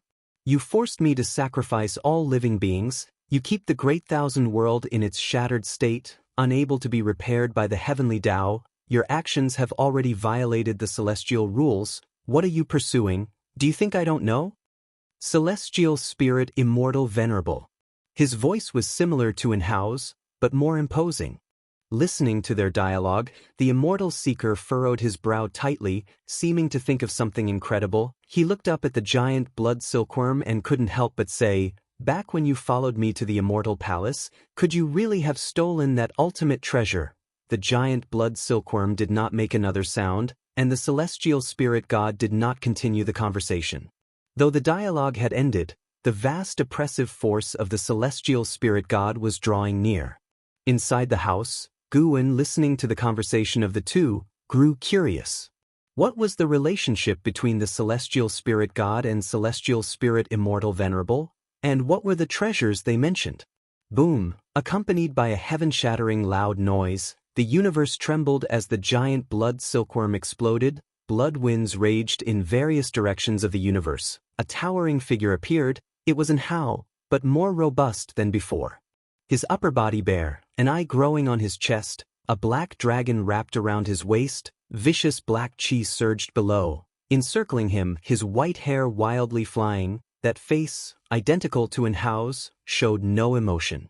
He was Inhao, and he was also the celestial spirit immortal venerable. Reflected in his eyes was the approaching figure of the celestial spirit god. The two, separated across the universe, locked in a destined conflict with only each other in their sight. "Master, you shouldn't have come. Go back, pretend you know nothing of this. Whether it's him or me, whether alive or dead, do not pursue it further." The voice of the celestial spirit immortal venerable rang out again, seemingly unafraid of others hearing, his voice still resonant. Chapter 551. Guwen versus the Celestial Spirit God. Hearing the words of the celestial spirit immortal venerable, the immortal seeker's expression turned ugly, anger apparent in his eyes. "Why have you chosen to be born at this time?" The immortal seeker looked up at the figure of the celestial spirit immortal venerable and asked, suppressing his rage, knowing now was not the time for petty calculations. The celestial spirit immortal venerable did not answer but instead turned to gaze toward the celestial spirit great world, his eyes filled with profound meaning. At the same time, a brilliant light appeared from the depths of the universe. It was the figure of the celestial spirit god holding the celestial Tao divine axe. Stepping on the Tao rules, every step he took, ripples spread throughout the cosmic space. Under his steps, the universe seemed ephemeral, ready to vanish at any moment. The celestial spirit immortal venerable turned back, refocusing his gaze on the celestial spirit god. He raised his right hand, palm facing upwards, and gold flames spontaneously appeared and rapidly coalesced into a great cauldron, growing larger continuously until it dwarfed his own form. Above the cauldron, a vortex with stars scattered within, breathtakingly beautiful, resembling the most mystical secret realm, brimming with allure. The moment the cauldron appeared, all beings felt as if their strength was being siphoned away. Countless fell paralyzed to the ground, those flying cultivators and demons crashing into oceans and between mountains. All at once, the celestial spirit great world fell silent.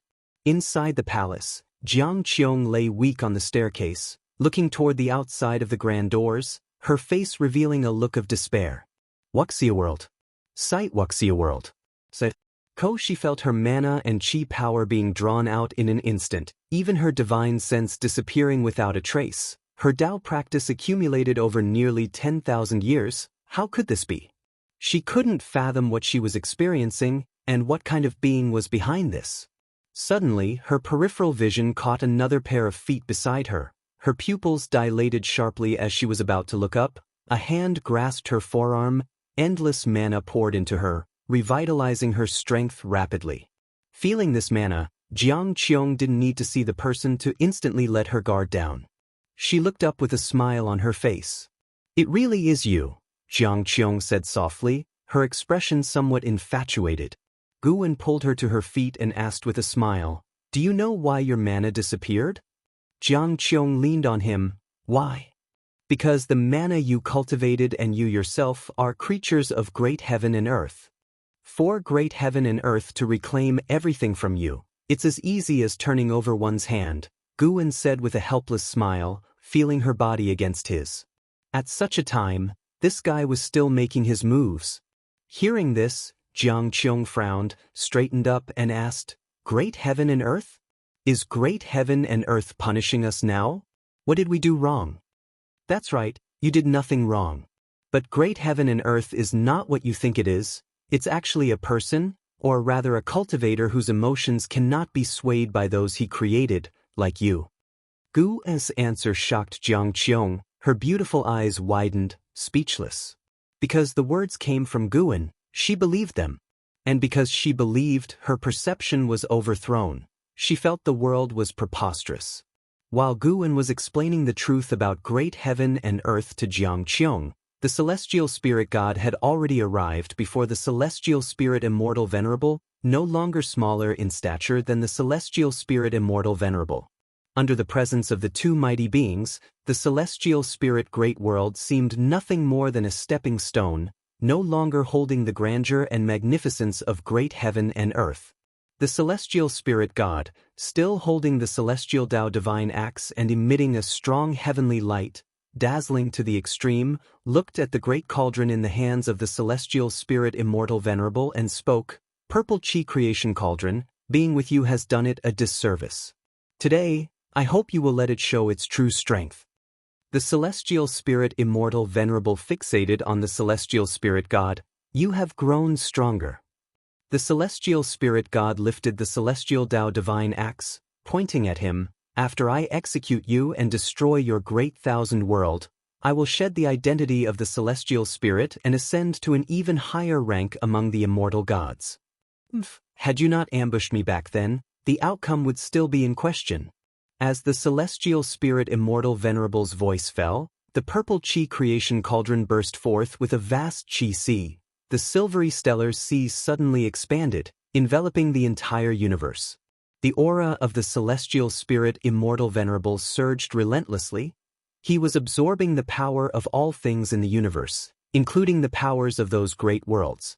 The celestial spirit god still did not make a move. The soul of the immortal seeker floated in the distance, his gaze locked on the celestial spirit god. He could tell that the celestial spirit god had utter contempt for the celestial spirit Immortal Venerable. Has he reached a higher realm? The immortal seeker frowned, feeling uneasy. It was not just him. Even the celestial spirit Immortal Venerable could feel the disdain from the celestial spirit god. At that moment, within the celestial spirit Immortal Venerable, inside a dark space, and Hao stood beside the celestial spirit Immortal Venerable, both gazing ahead. 100 yards away, a screen of light suspended, showing the figure of the celestial spirit god. Looking at the immovable celestial spirit god, the disheveled and Hao felt uneasy. He turned to the celestial spirit Immortal Venerable and asked, "Are you confident?" The celestial spirit Immortal Venerable, dressed in a white robe, looked very similar to An Hao, though with a more weathered face. "I can only do my best, and besides, I have no other choice, do I?" the celestial spirit Immortal Venerable replied, his answer darkening An Hao's expression. The celestial spirit Immortal Venerable turned to An Hao with a smile. "Don't worry too much. With my abilities, even if I cannot defeat him, helping you to escape to safety is hardly a difficult task." An Hao was not pleased. He asked, "White, do you treat me this way?" He had a suspicion in his heart but dared not voice it. "You guessed right, but also not quite. You can indeed be considered my child, but not in the way you understand birth. You were conceived from my own Tao, and it was my choice to let you be born where you were. As long as you are within my great thousand world, I could even keep you immortal. I have always been watching over you," the celestial spirit Immortal Venerable continued. Chapter 551. Gu and versus the celestial spirit god. _2 And Hao didn't feel shocked. In the thousands of years he had spent comprehending the celestial Tao Golden Core, he had long sensed that his destiny pattern was extraordinary, which is why he could feel his own mission.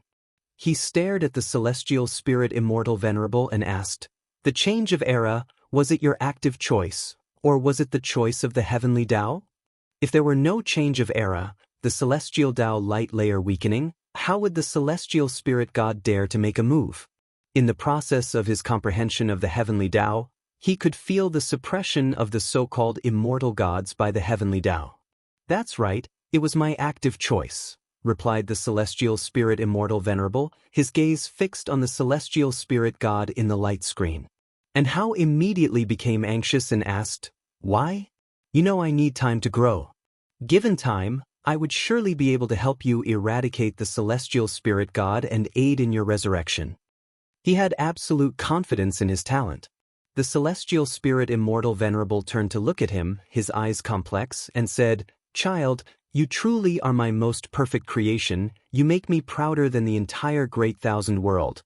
But it's not that I don't give you time, it's because there are existences in the world that are even more terrifying than the celestial spirit god."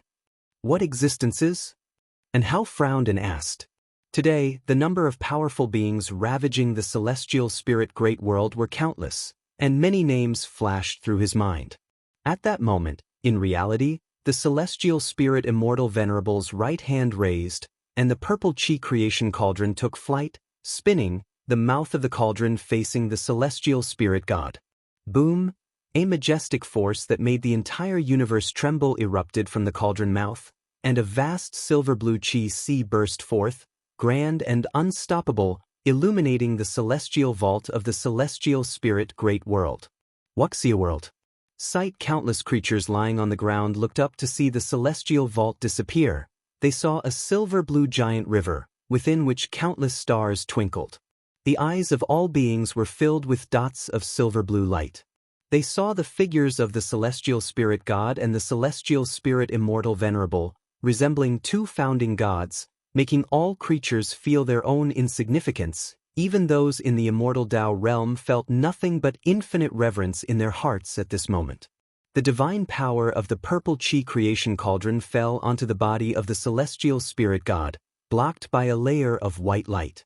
How domineering was this silver river, capable of destroying everything? The space it passed through was ripped apart into dark regions, yet even such a powerful force could not shake the figure of the celestial spirit god. "Is this all you can do?" The voice of the celestial spirit god sounded, with a hint of disappointment. Inside the dark space, and Hao witnessed this scene, his brows deeply furrowed. "As for what existence, I cannot tell you. Now, our opponent is him, the celestial spirit god, the real immortal god." The celestial spirit Immortal Venerable looked ahead as he spoke, his expression returning to indifference. As his voice fell, the purple chi creation cauldron trembled, and from within that silver river emerged numerous silver figures. They swiftly attacked the celestial spirit god, and in the blink of an eye, the number of silver figures reached an exaggerated amount. They quickly surrounded the celestial spirit god, the disparity in their figures immense, like dust surrounding Mount Tai, yet somehow the dust was plentiful enough to completely surround it. Boom! A terrifying axe chi erupted, dispersing millions of silver figures, chopping through the silver river, striking the purple chi creation cauldron, and the mightily purple chi creation cauldron was directly sent flying. The purple chi creation cauldron disappeared into the depths of the universe, and all was once again silent. With just one move, the celestial spirit god had defeated the divine skills of the celestial spirit Immortal Venerable, even sending his treasure flying.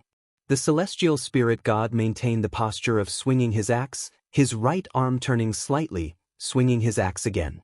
The celestial spirit Immortal Venerable immediately raised his palm to defend, a powerful mana bursting forth containing the strength of thousands of great power of heaven and earth, wishing to contend against the celestial spirit god. Boom! A deafening roar resounded in the ears of all beings, and they faintly heard something like the sound of shattering crystal. Facing the attack of the celestial spirit god, the great magical power of the celestial spirit Immortal Venerable could not hold on, and was directly dispersed. His flesh bore densely packed wounds, gruesomely ghastly. Heaven-balancing golden immortal. The immortal seeker floating in the void looked extremely ugly as he struggled to utter these 4 words. The heavily injured celestial spirit Immortal Venerable furrowed his brows, his gaze towards the celestial spirit god complex. Inside the dark space, the celestial spirit Immortal Venerable took a deep breath. And Hao's spirit was taut. He hadn't anticipated the disparity between the celestial spirit Immortal Venerable and the celestial spirit god to be so great. Ooh? And Hao asked cautiously. He didn't know how to show his concern, because right then, there was nothing he could do. It seems I cannot stop him. I will send you away. Once the celestial spirit great world is extinguished, you and I will have no more karma. Live well, for me, and witness an even vaster heaven and earth. The celestial spirit Immortal Venerable took a deep breath and spoke somberly. Upon hearing this, Hao immediately became anxious. He was about to speak when the voice of the celestial spirit god resonated through the dark space. Trying to escape? Do you really think it's like the old days? Before the words even fell, the celestial spirit god in the light screen swung his axe again.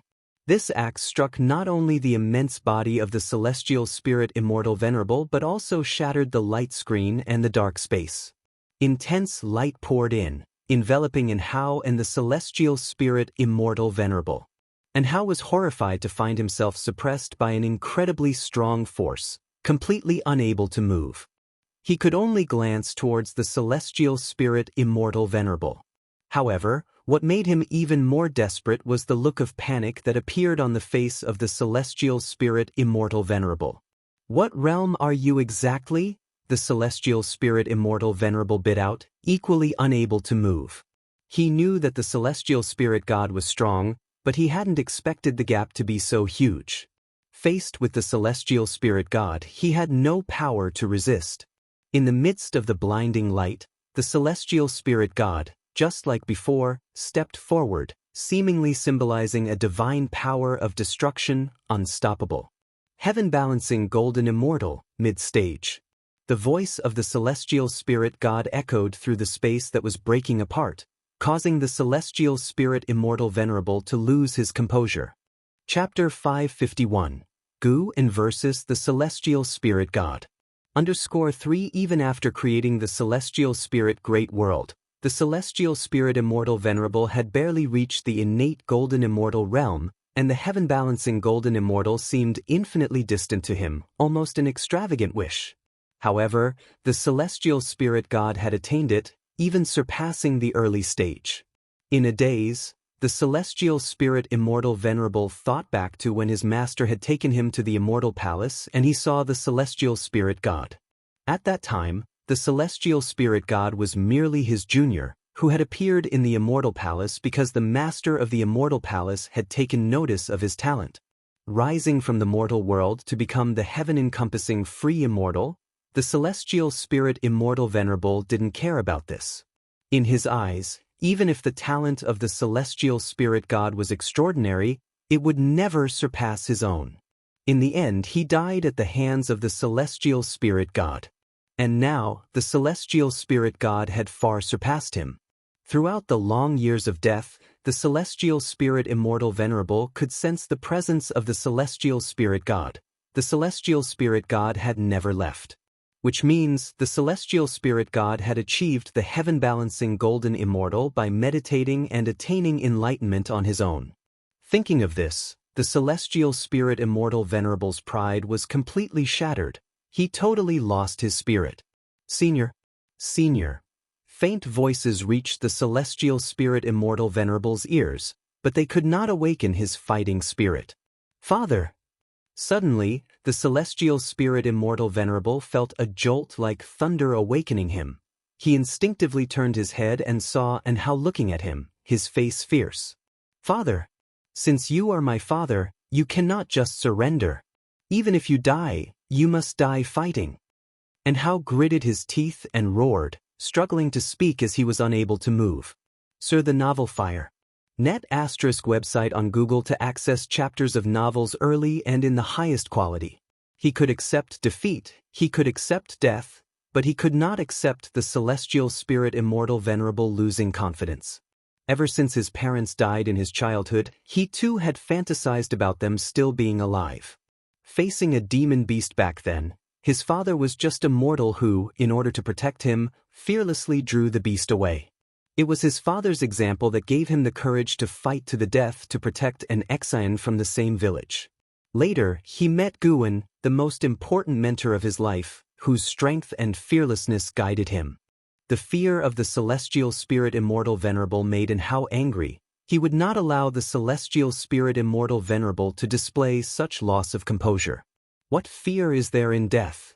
Touched by Anhao's gaze, the celestial spirit Immortal Venerable took a deep breath and looked back at the celestial spirit god with a determined expression. He struggled to raise his right hand, facing the aura of the heaven-balancing golden immortal, his hand shaking uncontrollably, not from fear, but from being unable to bear the pressure. Even in death, I must protect him. The celestial spirit Immortal Venerable bit his teeth, thinking thus in his heart. Suddenly, the celestial spirit god appeared abruptly in front of the two, raising the celestial Dao divine axe high, ready to strike at Anhao. He intended to execute Anhao right in front of the celestial spirit Immortal Venerable. The pupils of the celestial spirit Immortal Venerable shrank, time seemed to freeze, and he felt so slow. Although Anhao was right beside him, his hand just couldn't reach him. Anhao's face was illuminated by a bright light. He remained fierce, his eyes filled with towering rage, staring fixedly at the celestial spirit god. He was ready to face death, but he did not wish to die without dignity. Boom! Darkness fell before Anhao's eyes, and then a wild wind arose. The pressure that bound him suddenly vanished, but another indescribable force enveloped him, forcing him to close his eyes. Ha! The surprised voice of the celestial spirit god rang out, startling Anhao into hurriedly opening his eyes.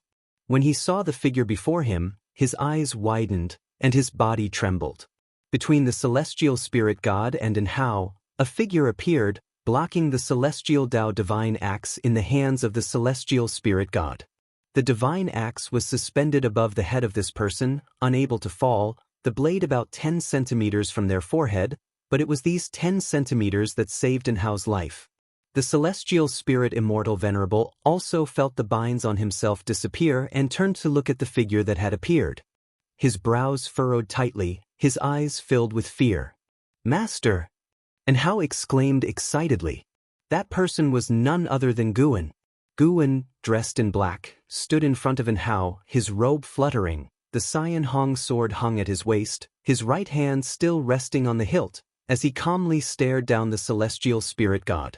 As their four eyes met, the celestial spirit god's gaze held a scrutinizing hint, while Guwen was as peaceful as still water. Guwen had imagined countless times standing in confrontation with the celestial spirit god. Now that the moment had truly arrived, his heart settled into an unprecedented calm. At that moment, facing the celestial spirit god was not just Guwen.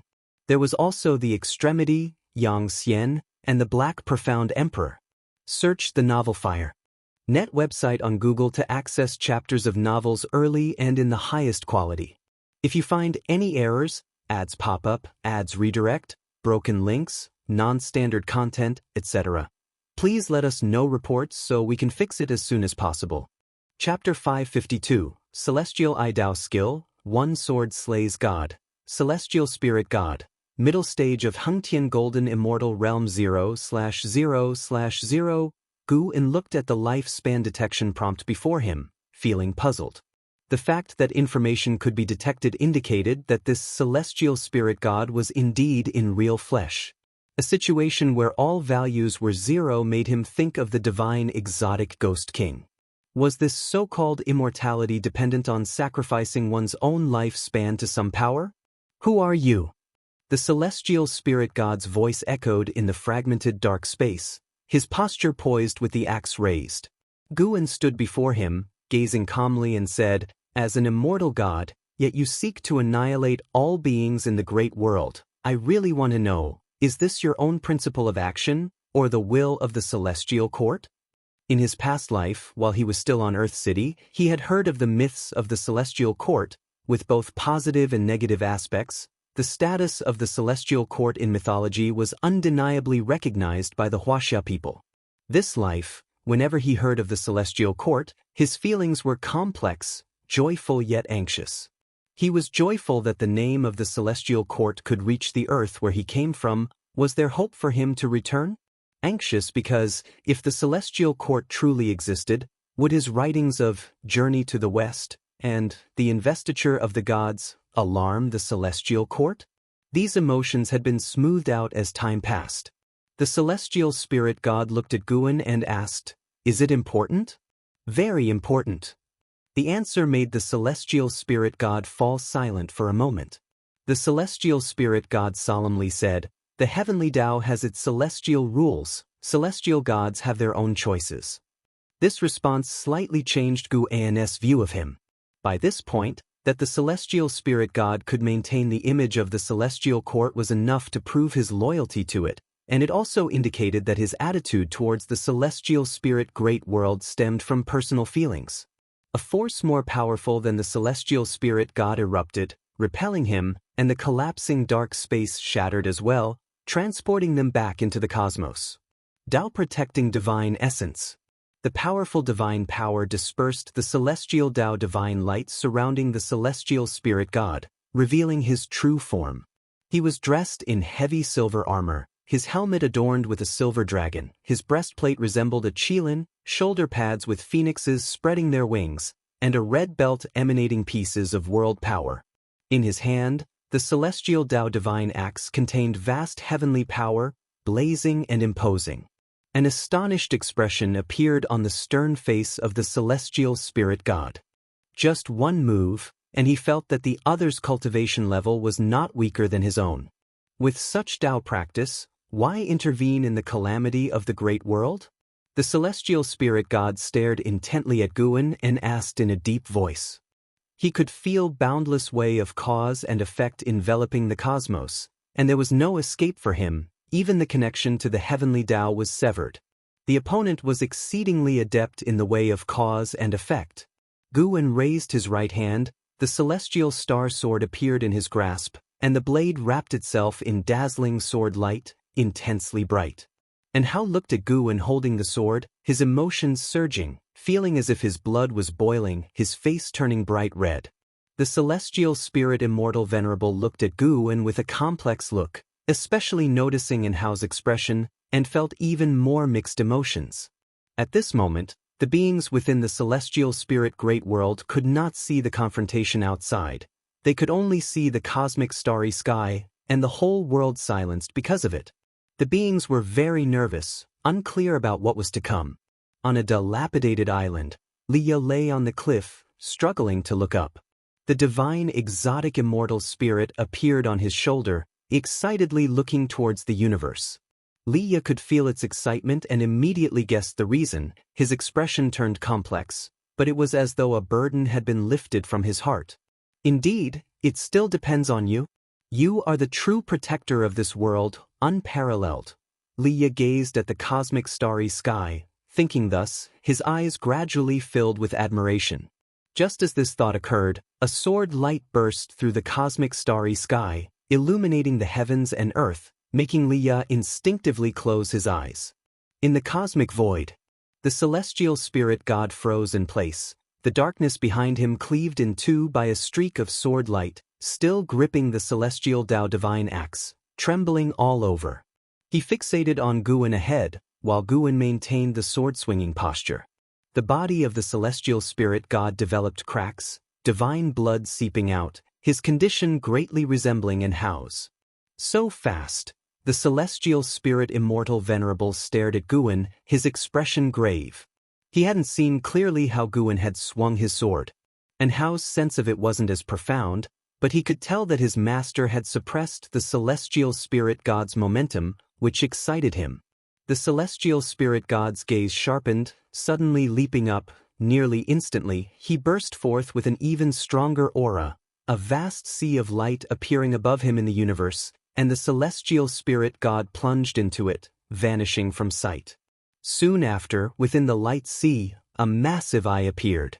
As this colossal eye opened, eyes of all sizes appeared from every direction in the universe, densely surrounding Guwen and the two others, all these eyes fixated on them. Far away, the immortal seeker witnessed this scene, his expression changing once again. Celestial Idao skill, he actually mastered such a great divine power. The immortal seeker was no longer startled for the first time by the celestial spirit god. He hadn't expected that he was still underestimating the celestial spirit god. His gaze unintentionally switched to Guwen.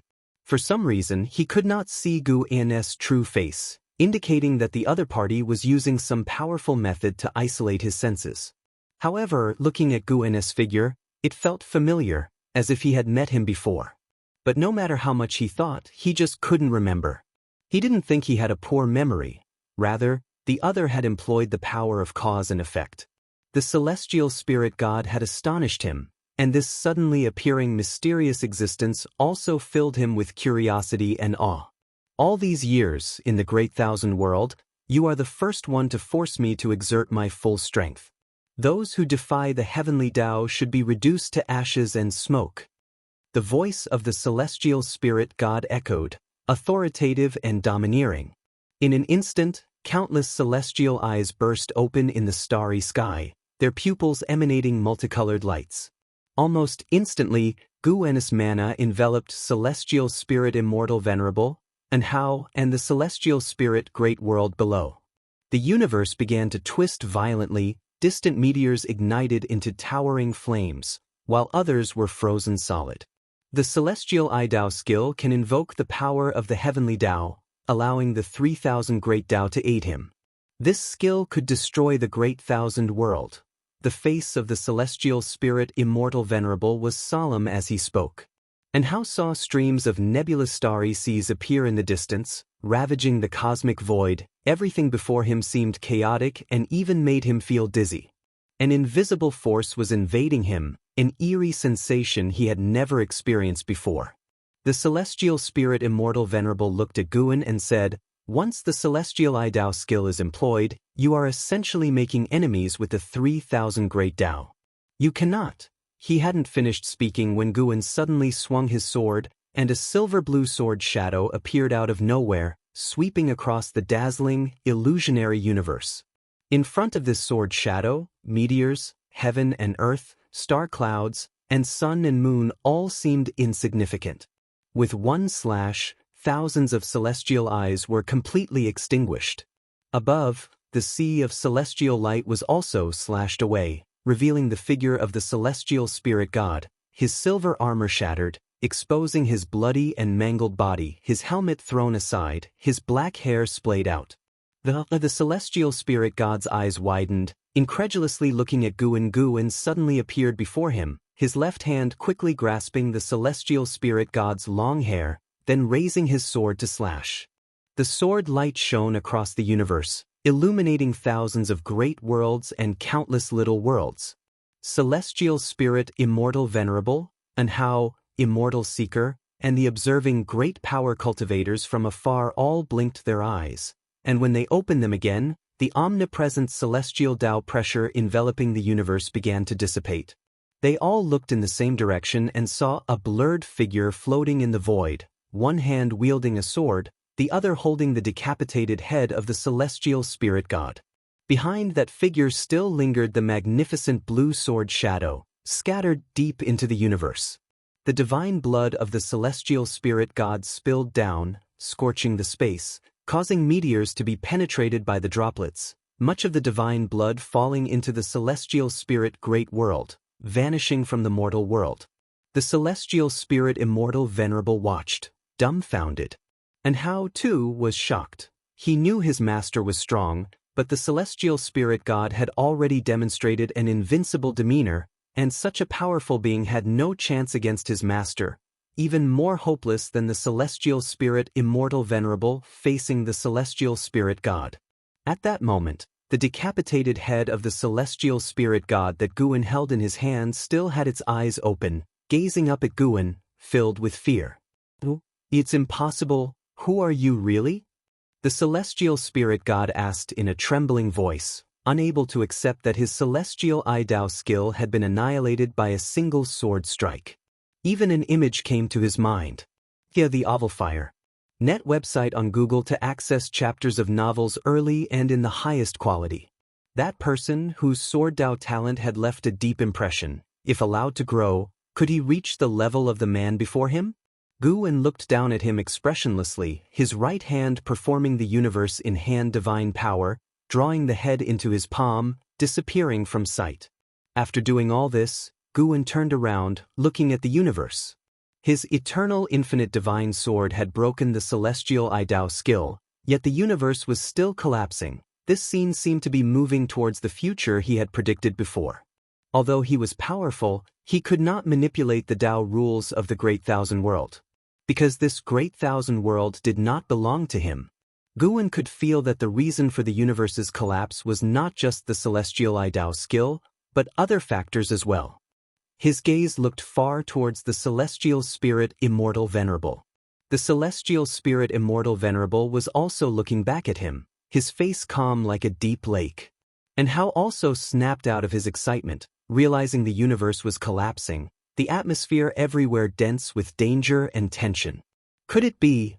And Hao seemed to think of something, his expression turning unsightly. The celestial spirit immortal venerable turned his head towards him and calmly said, "Previously, I extracted all the heaven and earth's power, already causing this great thousand world to lose its stable Dao order, coupled with the disruption of the celestial I-Dao skill. This great thousand world is on the verge of annihilation, ceasing to exist." Upon hearing this, and Hao, surprisingly unalarmed, looked at the celestial spirit immortal venerable and asked, "What should we do then? Don't you have the slightest pity for all living beings?" The celestial spirit immortal venerable turned his head, looking far off at the figure of Guan, and said, "Previously, indeed I had none, however, when I saw him just now protecting the creatures of various heavens and earths from the oppression of the celestial I-Dao skill, I suddenly felt that I really should do something.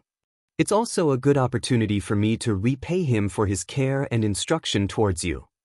As his words fell, the celestial spirit immortal venerable burst into a bright light. His celestial Dao golden core and heaven and earth Dao fruit flew out from his chest, hovering over his shoulders. "I will let this great thousand world be reborn in a new way, wash away the past cause and effect, allowing celestial court to not pursue the death of the celestial spirit god, so he can stay here at ease." Search the novel Fire. Net website on Google to access chapters of novels early and in the highest quality. If you find any errors, ads pop up, ads redirect, broken links, non-standard content, etc., please let us know reports so we can fix it as soon as possible. Chapter 553. Reshaping the Great Thousand World, hearing the words of celestial spirit immortal venerable, and Hao's expression darkened. He realized what the celestial spirit immortal venerable intended to do, and he could neither agree with it nor stop it. The celestial spirit immortal venerable wanted to sacrifice himself to save all living beings. As a son, and Hao could not agree, yet he could not disregard the life and death of all beings to stop him either. The celestial spirit immortal venerable took a deep look at Guan. The celestial Dao golden core on his shoulder burst forth with golden light, and the heaven and earth Dao fruit rose up, quickly blossoming into expanding spiritual energy that symbolized vigorous life force. And Hao was baptized by the celestial Tao spiritual qi, and his wounds recovered rapidly. He clenched his fists tightly, gritting his teeth as he watched the gradually dissipating figure of the celestial spirit Immortal Venerable. Guwen watched this scene from afar, feeling somewhat conflicted. He guessed that the celestial spirit Immortal Venerable had noticed him, which made him uneasy. However, due to the relationship between the celestial spirit Immortal Venerable and Hao, he could not make a move against the celestial spirit Immortal Venerable. Now that the celestial spirit Immortal Venerable had chosen to sacrifice himself to protect the beings of great heaven and earth, it was also a good thing for Guwen. I was born in the celestial spirit great world and owe you a debt of gratitude. If there is a chance in the future, I will assist you in being reborn. That's what Guwen thought to himself. He didn't dwell on it any longer but chose to carefully sense the creation of heaven and earth. He too could create a great thousand world, but even if he did, he could not take a lifespan from his own great thousand world, so he did not do so.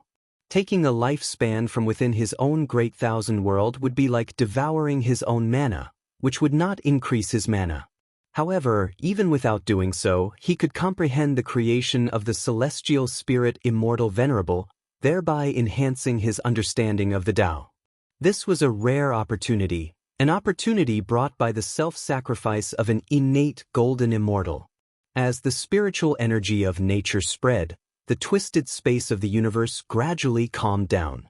The beings of the celestial spirit great world, being the first to be swept by the nature's spiritual energy, recovered their qi power. The celestial vault also quickly took shape, replacing the view of the cosmic starry sky. Everything was returning to normal. At that moment, the immortal seeker unexpectedly flew towards Guwen. If it weren't for their past acquaintance, Guwen wouldn't have let him approach. With the mystery of the celestial dark purple micro Saint Tao body, even when the immortal seeker arrived in front of Guwen, he still couldn't see his true form. Looking at the blurred image of Guwen, the immortal seeker took a deep breath and said, "Fellow Taoist, by slaying the celestial spirit god, you will bring immense troubles upon yourself. Each immortal god holds a position in the celestial Tao. Once they fall, the celestial court must be aware. Even if you use cause and effect to isolate this great thousand world, as long as the celestial court wants to investigate, finding you is only a matter of time. Among the celestial court, there are countless beings more powerful than the celestial spirit god. To the immortal gods of the celestial court, nothing is more important than its majesty." Guwen looked down at the immortal seeker and asked, "So, what are you trying to say?" The immortal seeker replied, "If fellow Taoist can secure a celestial Tao immortal position before the celestial court becomes aware, with your Tao practice, even if you're punished, the loss won't be significant. Celestial Tao immortal positions are easy to come by? I must be honest, I have an opportunity for a celestial Tao immortal position in my possession. That's not necessary. You may leave now. Your presence is a threat to me and to this great thousand world." Guwen's response elicited a wry smile from the immortal seeker, who immediately bowed and took his leave. Before going far, his soul dispersed. The immortal seeker's method of fleeing this realm was self-demise. Guwen wasn't much affected. He turned his gaze toward Hao. Celestial spirit Immortal Venerable was remaking the Tao rules of the great world, harboring a personal interest in bestowing his Tao inheritance upon Hao. Even though it couldn't make Hao's cultivation level soar directly, it could help Hao cultivate better. Guwen didn't interfere, nor did he fear any tricks from the celestial spirit Immortal Venerable, because he could sense that the causality of the celestial spirit Immortal Venerable was dissipating, not an act. However, Guwen frowned lightly, his gaze shifting to the depths of the universe. As the celestial spirit Immortal Venerable was reconstructing the rules of the great thousand world, celestial Tao destiny appeared out of thin air along with the Tao. This made Guwen very curious about the connection between the heavenly Tao and the great Tao. He had always thought that the heavenly Tao was weaker than the great Tao, or that the heavenly Tao was born based on the great Tao. Now it seemed that this heavenly Tao was as dominant as the great Tao. The figure of the celestial spirit Immortal Venerable completely faded away, and Hao had fully recovered from his injuries. Hao looked around, his eyebrows slightly furrowed. He too felt the destiny of the heavenly Tao. Could it be that all of this was not the doing of the celestial spirit god, and he only chose to act at this juncture? Hao muttered to himself. His gaze then fell upon Gu and felt his gaze and turned to look. Their eyes met, and Guan understood what was in Hao's eyes. Hao couldn't make out Guan's expression, but being watched by Guan made him feel at peace, and a smile appeared on his face. Wasn't this the moment he had been looking forward to? You'd better think it through. The beings you save will eventually die, and the great thousand world will return to normal in time. Guan's voice reached Hao's ears. Hao smiled and retorted, Master, how many of the beings you saved are still alive? They will eventually die, and you still took action, didn't you? Guan asked, Are you willing to let go of an exen? And your wife, your children, can you truly cut all ties? Didn't you make arrangements for them? The only person I'm sorry to is you. I've lived for nearly 10,000 years and never repaid you, only caused you worries. Hao spoke to Guan with a look of guilt. Guan really wanted to say that it was actually quite a simple task and no trouble at all, but looking at Hao's expression, he knew that nothing he said would change Hao's choice. Now, Guan was strong, but not strong enough. At least not enough to free the great thousand world from the heavenly Tao, at least not enough to develop the world he lived in according to his wishes. However, Guan was quite relieved to see Hao take on such responsibility. He couldn't change such an outcome, but he could leave Hao a way out. Guan turned and disappeared into the void. More and more divine senses swept across, able to lock onto Hao, yet not daring to come close. The previous battle made them shudder, even though they hadn't seen clearly what had happened. The shadow of the eternal infinite divine sword and the grand and spectacular celestial Dao skill still gave them chills. Even Taoist Zhang Zizai Immortal and profound Yuan Free Immortal would feel like they could be annihilated at any moment when facing the recent battle. Hao looked toward the celestial spirit great world, his gaze filled with affection, and slowly raised his arms, murmuring, Young Immortal Emperor, I will carry out the task you left unfinished. Inside the Taoist field of the beginningless, an Exen, celestial demon child, Chen Chuan, and others had not been stripped of their mana and chi power by the celestial spirit Immortal Venerable. They were always discussing the battle situation. Guan appeared out of nowhere beside an Exen. As he appeared, the crowd immediately gathered around. Master, did you make a move? Was that sword intent just now the eternal infinite divine sword? Master, what's the situation in outer heaven now? And Hao and Zhu Shi, who won and who lost? Who was the person who spoke earlier? They sounded so arrogant. I wonder how high their cultivation level is.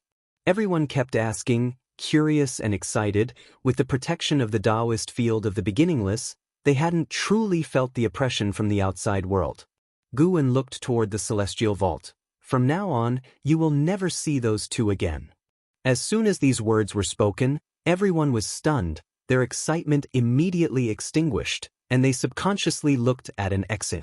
They weren't familiar with Zhu Shi, they only knew that an Exen and an Hao were as close as siblings.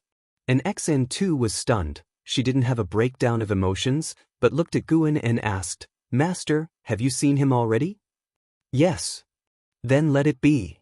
An Exen was very calm, and Guan did not say more. He turned to the others. A new era is coming. The universe will become infinitely vast. From now on, you will no longer live in the great heaven and earth, but in the great thousand world. The great thousand world. Everyone was astounded. They believed Guan's words, and so they began to fantasize about the vastness of the great thousand world. And Xianxia was also somewhat dazed.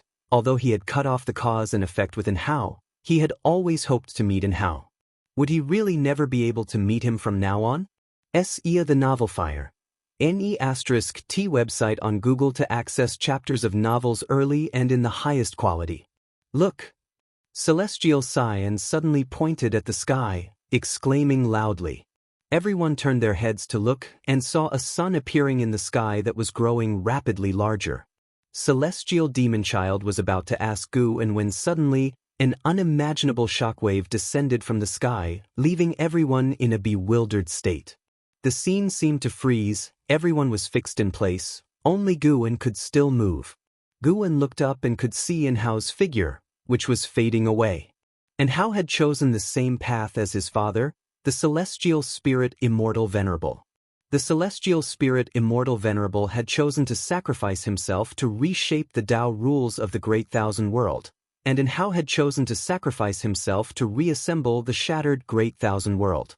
And Hao was able to do this because he had received the Tao of the celestial spirit Immortal Venerable. He had become the controller of the Great Thousand World, in order for all living beings to quickly survive the calamities set by the heavenly Tao. He chose to sacrifice himself. In this catastrophe, she was sent out of the universe by Immortal Seeker, the celestial spirit god was captured, and both the celestial spirit Immortal Venerable and Hao fell one after another. At first glance, it seemed there were no victors. Guwen sighed at the capriciousness of fate, but he was also looking forward to the brand new Great Thousand World. Anyway, this calamity was just a node in his life. He needed to keep striving to become stronger, intuition telling him that one day he would no longer be able to conceal himself, and he would need to directly face the might of the celestial court. When that day comes, whether he would compromise and ascend to immortality or make other plans would depend on how high his cultivation level was. Guwen retracted his gaze and walked toward his own pavilion. As for the immobilized crowd, they wouldn't have any issues. Guwen deliberately allowed Inhao's power to enter the dojo, letting them rapidly get through the upcoming drastic changes of heaven and earth like all living beings. When they awoke, they would only think they had a dream. Guwen suddenly looked in one direction, a trace of surprise in his voice. Everything in the universe was still under Inhao's power, yet Shenzhen was unaffected, still fervently drawing in her house. Guwen felt a special aura from Shenzhen, one that he couldn't deduce. This made him even more curious. What kind of great Tao had Shenzhen stepped into? As Guwen was pondering, a powerful light that drained all colors from everything descended from the sky, enveloping his figure and all of existence. If you find any errors, ads pop up, ads redirect, broken links, non-standard content, etc., please let us know reports so we can fix it as soon as possible. Chapter 554 9 Heaven's Cyan Bird. Taiching golden immortal sunlight was brilliant, filtering through the gaps in the leaves and leaving patches of light across the grass in the forest. An Xen sat on a rock beside a stream, delivering a sermon to a group of boys and girls. Her voice was mesmerizing, so much so that even the birds perched on the trees cocked their heads to listen attentively. She had been speaking for half a day now, her patience greater than before, as a gentle smile constantly graced her face. Seeing the Qianquan sect disciples enraptured by her Taoist teachings, an Xen turned her head to look around but couldn't find Guwen. However, she believed her master was still there. Indeed he was. 10 yards away, on an old tree, Guwen was lying on a branch, hesitating as he stared at his attribute list. Name, Guwen, lifespan, 9,555,89,904,572,611, physique, primordial infinite body, cultivation level, heaven balancing golden immortal realm perfection. 100 years had passed since the Great Thousand Worlds restructuring, a cataclysmic process. But under Inhao and the celestial spirit Immortal Venerable's protection, all beings were unaffected, feeling only as if they had sunk into a profound dream. Upon awakening from the dream, every major sect realized that the world had become boundlessly vast, so much so that even beings above the heaven and earth flying immortal realm who flew towards outer heaven were utterly astounded by the current world. The endless expanse of the world, a thicker celestial Tao light layer, and the universe had become even more dim. And Hao had gathered all the worlds within the cosmos to create the entirely new celestial spirit Great World. The celestial spirit Great World was more than 10,000 times larger than the celestial spirit Great World. In the previous 10 millennia, not only the celestial spirit Great World had faced calamities of the heavenly Tao, but other great worlds experienced the same. Without the protection of the supporting Tao Sword Venerable, many had long been eradicated of all life. Thus, after the restructuring of the celestial spirit Great World, The heavens and the earth became vast yet desolate. With the world so infinitely vast and the number of living beings not even close to the new world's capacity, the calamities of the heavenly Tao receded. With no impetuousness left in nature's spiritual energy, young immortal emperor's proposal had been implemented by An Hao, and everything was evolving for the better. Worth mentioning is that after An Hao's sacrifice, his wife and children received considerable cosmic destiny, and within just 100 years, Guan witnessed the birth of a genius in the An family with a potential lifespan of 8,000 years. Guan wasn't sure if it was the world's favor or An Hao's will that looked after his descendants, but according to his calculations, the An family would rise in the next 10,000 years, eventually becoming one of the strong families in the world. Right now, Guan's hesitation was not about the affairs of others, but his own concerns. He planned to first comprehensively enhance his own Taoist techniques. Then, after accumulating another 200 billion years of lifespan, he could strike for an even higher realm. A lifespan nearing 900 billion years seemed massive, but in truth, if he intended to enhance every aspect, it would probably be spent soon. No matter, he must improve. Even though the celestial spirit Immortal Venerable had already reshaped the order of the Great Tao in the Great Thousand World, and the celestial spirit god had not fallen, temporarily avoiding the celestial court's notice, he had to maintain the pace of getting stronger. After this increase in strength, he would start dealing with the celestial spirit god. Guan began to utilize his lifespan breakthrough. You have activated the lifespan breakthrough function. Based on your current realm, the following breakthrough locations have been selected for you. 1.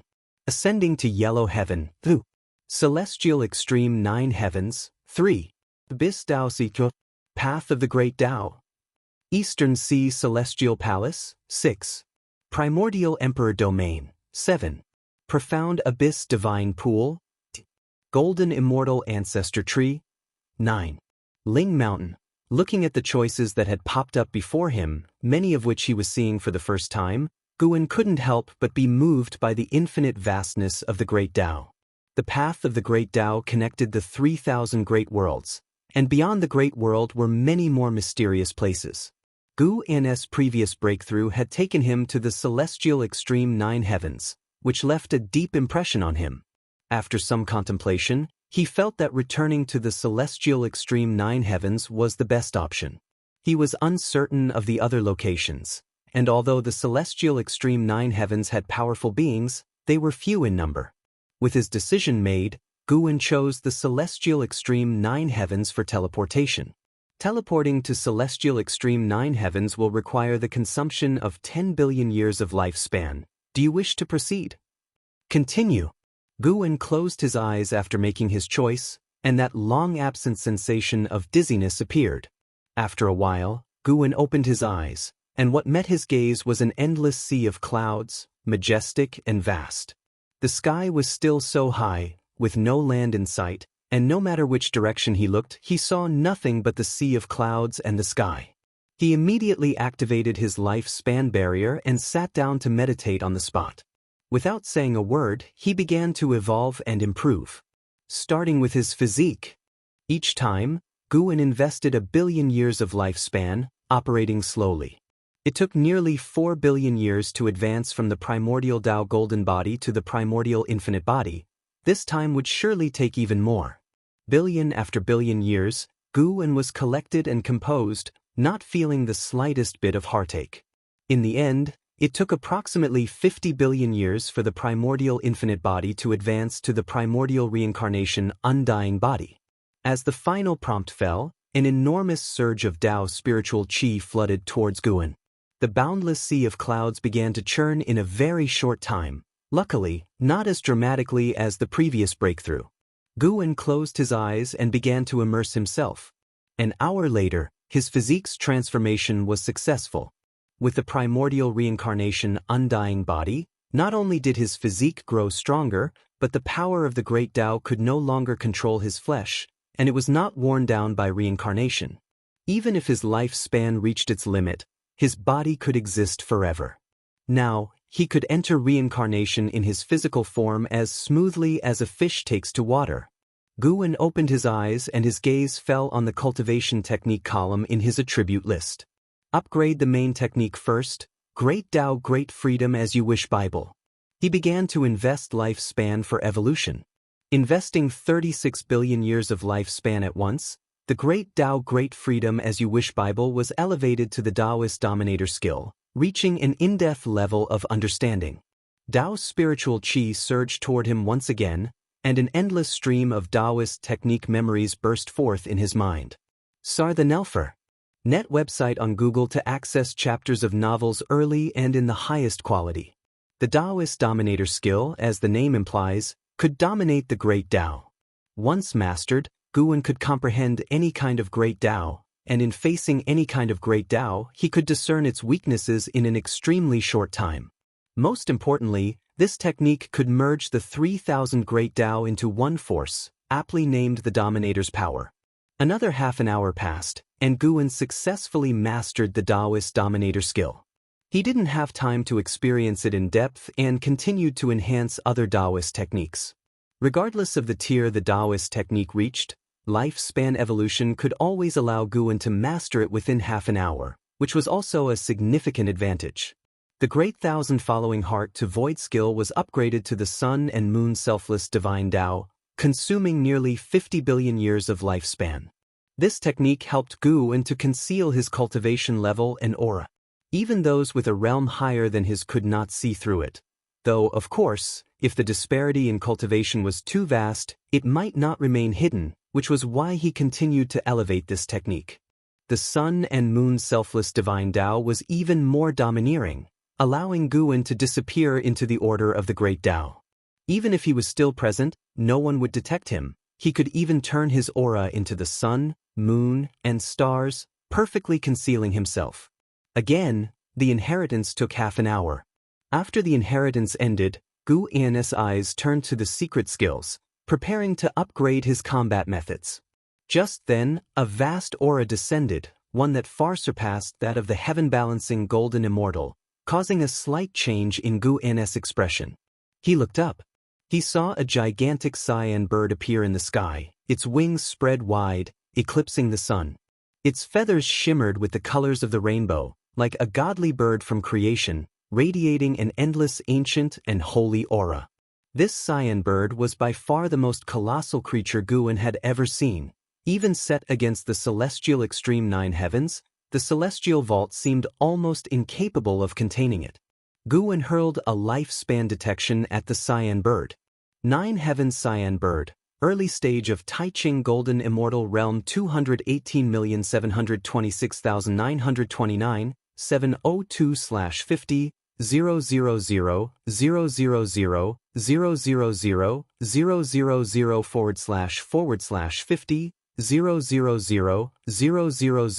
000/000/000/000, more than 200 billion years old. A lifespan of 50 trillion years. Truly terrifying. Killing it would direct unlock the ability for a trillion years of lifespan. But the words, Taiching Golden Immortal, only allowed Guwen to contemplate the idea. Of course, even if Guwen had the ability to slay it, he would not take action. That was not his style. Moreover, he suspected that behind the nine heavens cyan bird, there stood even more powerful immortals, like the nine heavens immortal emperor. As Guwen marveled at the nine heavens cyan bird's lifespan, the bird suddenly descended, landing 10,000 miles away. 10,000 miles is a long distance for mortals, but to the nine heavens cyan bird, a single movement of its claws could reach Guwen's dojo. This made Guwen tense, ready to teleport away at any moment. The nine heavens cyan bird folded its wings and perched on the sea of clouds, its head reaching unscalable heights. Guwen then saw a figure emerge, the white-robed woman known as the Nine Heavens Immortal Emperor, appearing atop the head of the nine heavens cyan bird. As before, Guwen was still unable to perform lifespan detection on the nine heavens Immortal Emperor, indicating that her true body was not present. Two powerful entities appeared beside her, causing Guwen to dare not continue his evolution. He decided to wait for the nine heavens Immortal Emperor and the nine heavens cyan bird to leave before resuming. If they refused to leave, he would have no choice but to teleport back to the celestial spirit great world. Search the novel Fire. Net website on Google to access chapters of novels early and in the highest quality. If you find any errors, ads pop up, ads redirect, broken links, non-standard content, etc., please let us know. Report so we can fix it as soon as possible. Chapter 555. Entering Reincarnation. 9 Heavens. Immortal Emperor stood atop the head of the 9 Heavens Cyan bird, his gaze sweeping across the sea of clouds, which tightened Guan's heart and made him constantly ready to teleport back. Each teleportation needed 100 billion year lifespan, making it 200 billion year lifespan for a round trip. Naturally, Guan was reluctant to return lightly. The 9 Heavens Immortal Emperor had not discovered the lifespan barrier. The 9 Heavens Cyan bird was also unaware. After a while, a slightly childish female voice rang out, "Your Majesty, are you truly not going to the Grand Assembly of 10,000 Immortals?" Guan could feel that this voice originated from the 9 Heavens Cyan bird, even though the Cyan bird had not spoken. The 9 Heavens Immortal Emperor, looking into the distance with a cold expression, replied, "Boring. I've attended several times. There's not much difference, all superficial interactions, and I don't need the opportunities from the Grand Assembly of 10,000 Immortals. Your Majesty, although the celestial extreme 9 heavens is uniquely endowed, discussing Tao with other immortal cultivation great powers could further aid your cultivation. If you wish to go, you can go on my behalf. If you don't go, there's no point in me going. Forget it, let's not go. By the way, Your Majesty, what do you think caused this anomaly?" The 9 Heavens Cyan bird changed the topic and looked around the boundless sea of clouds as it spoke. The 9 Heavens Immortal Emperor, expressionless, said, "The celestial extreme 9 heavens, located above the Great Thousand World, is a juncture of the Great Tao. The anomaly here might have originated from the lower realm, even I cannot directly determine." Hearing this, the 9 Heavens Cyan bird fell into thought, its bird eyes flickering with strange light. Above the Great Thousand World? Guan captured this information, growing more curious about the celestial extreme 9 heavens. Could it be that the 9 Heavens Immortal Emperor has no connection to the celestial court? Guan did not feel the celestial Tao destiny from the 9 Heavens Cyan bird, and as for the 9 Heavens Immortal Emperor, since she was not the true body, he could not sense anything. If he closed his eyes, he wouldn't even be aware of her presence. After a while, the 9 Heavens Immortal Emperor leaped into the air and flew towards the distance. The 9 Heavens Cyan bird followed closely behind, and they soon vanished at the end of the sea of clouds. Guan relaxed and waited patiently. 1 hour later, no longer sensing the aura of 9 Heavens Cyan bird, he reopened the attribute panel and continued to enhance. Next up was the Eternal Infinite Divine Sword. Although he had already mastered the Sacred Heart Sword Tao, which merged with the River of Sword Tao, deemed an independent existence, he felt he couldn't solely rely on the Sacred Heart Sword Tao. He needed stronger sword techniques as his trump card. The Eternal Infinite Divine Sword evolved into the 3,000 slaying Tao swords, achieving the Mastery Realm, consuming 80 billion year lifespan. During the half-hour inheritance, neither the 9 Heavens Immortal Emperor nor the 9 Heavens Cyan bird returned. Thus, Guan continued to invest his lifespan in evolution. Profound Yellow Eternal Tao Step advanced into Taoless Celestial Net Step, consuming 42 billion year lifespan and reaching the realm of integration. Celestial Dark Purple Micro Saint Tao Body evolved into Hongmeng Void Golden Body, also at the realm of integration, consuming 76 billion year lifespan. After upgrading the most core Taoist techniques, Guan turned his attention to the Great Soul Capturing Immortal technique. This technique could perform soul search, but as the enemy's realm was higher, the difficulty of soul search increased. It needed enhancement. This was still the transformation of soul capturing technique that Jiang Qiong had taught him years ago.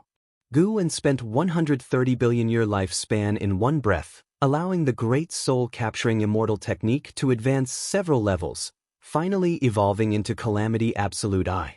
Calamity Absolute I could not only perform soul search but also bring bad luck to the enemy, with the nature of the calamity shaped by the caster's imagination.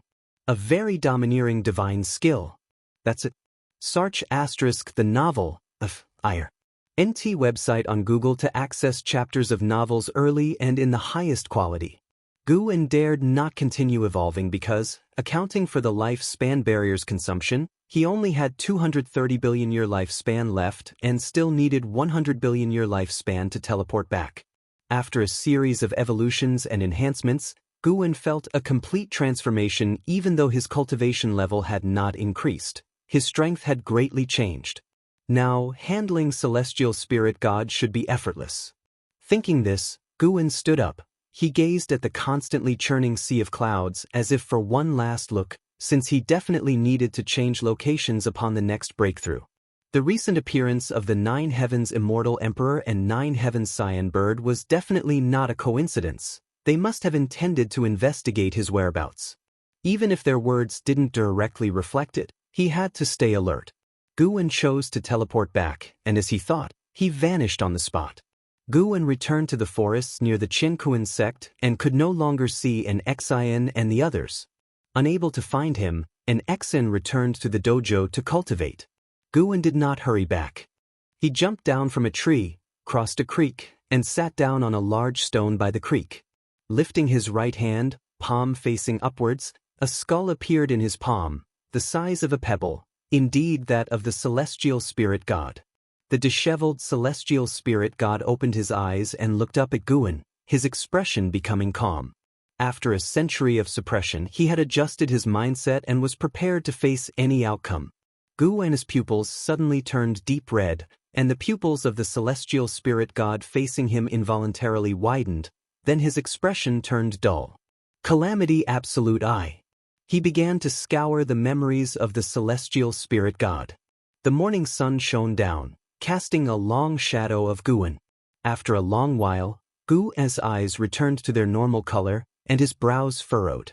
The memories of the celestial spirit god were too simple. Spending years meditating under the world gate, much of his memory was blank, presumably related to the celestial court. However, Guwen still obtained some useful information, such as why the celestial spirit god plotted against the celestial spirit Immortal Venerable.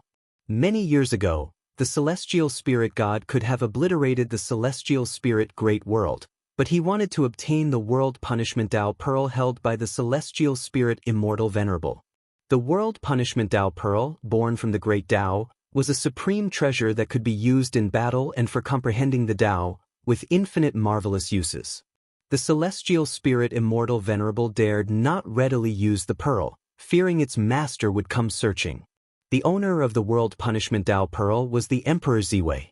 Through the memory of the celestial spirit Immortal Venerable, Guwen saw the Emperor Ziwei.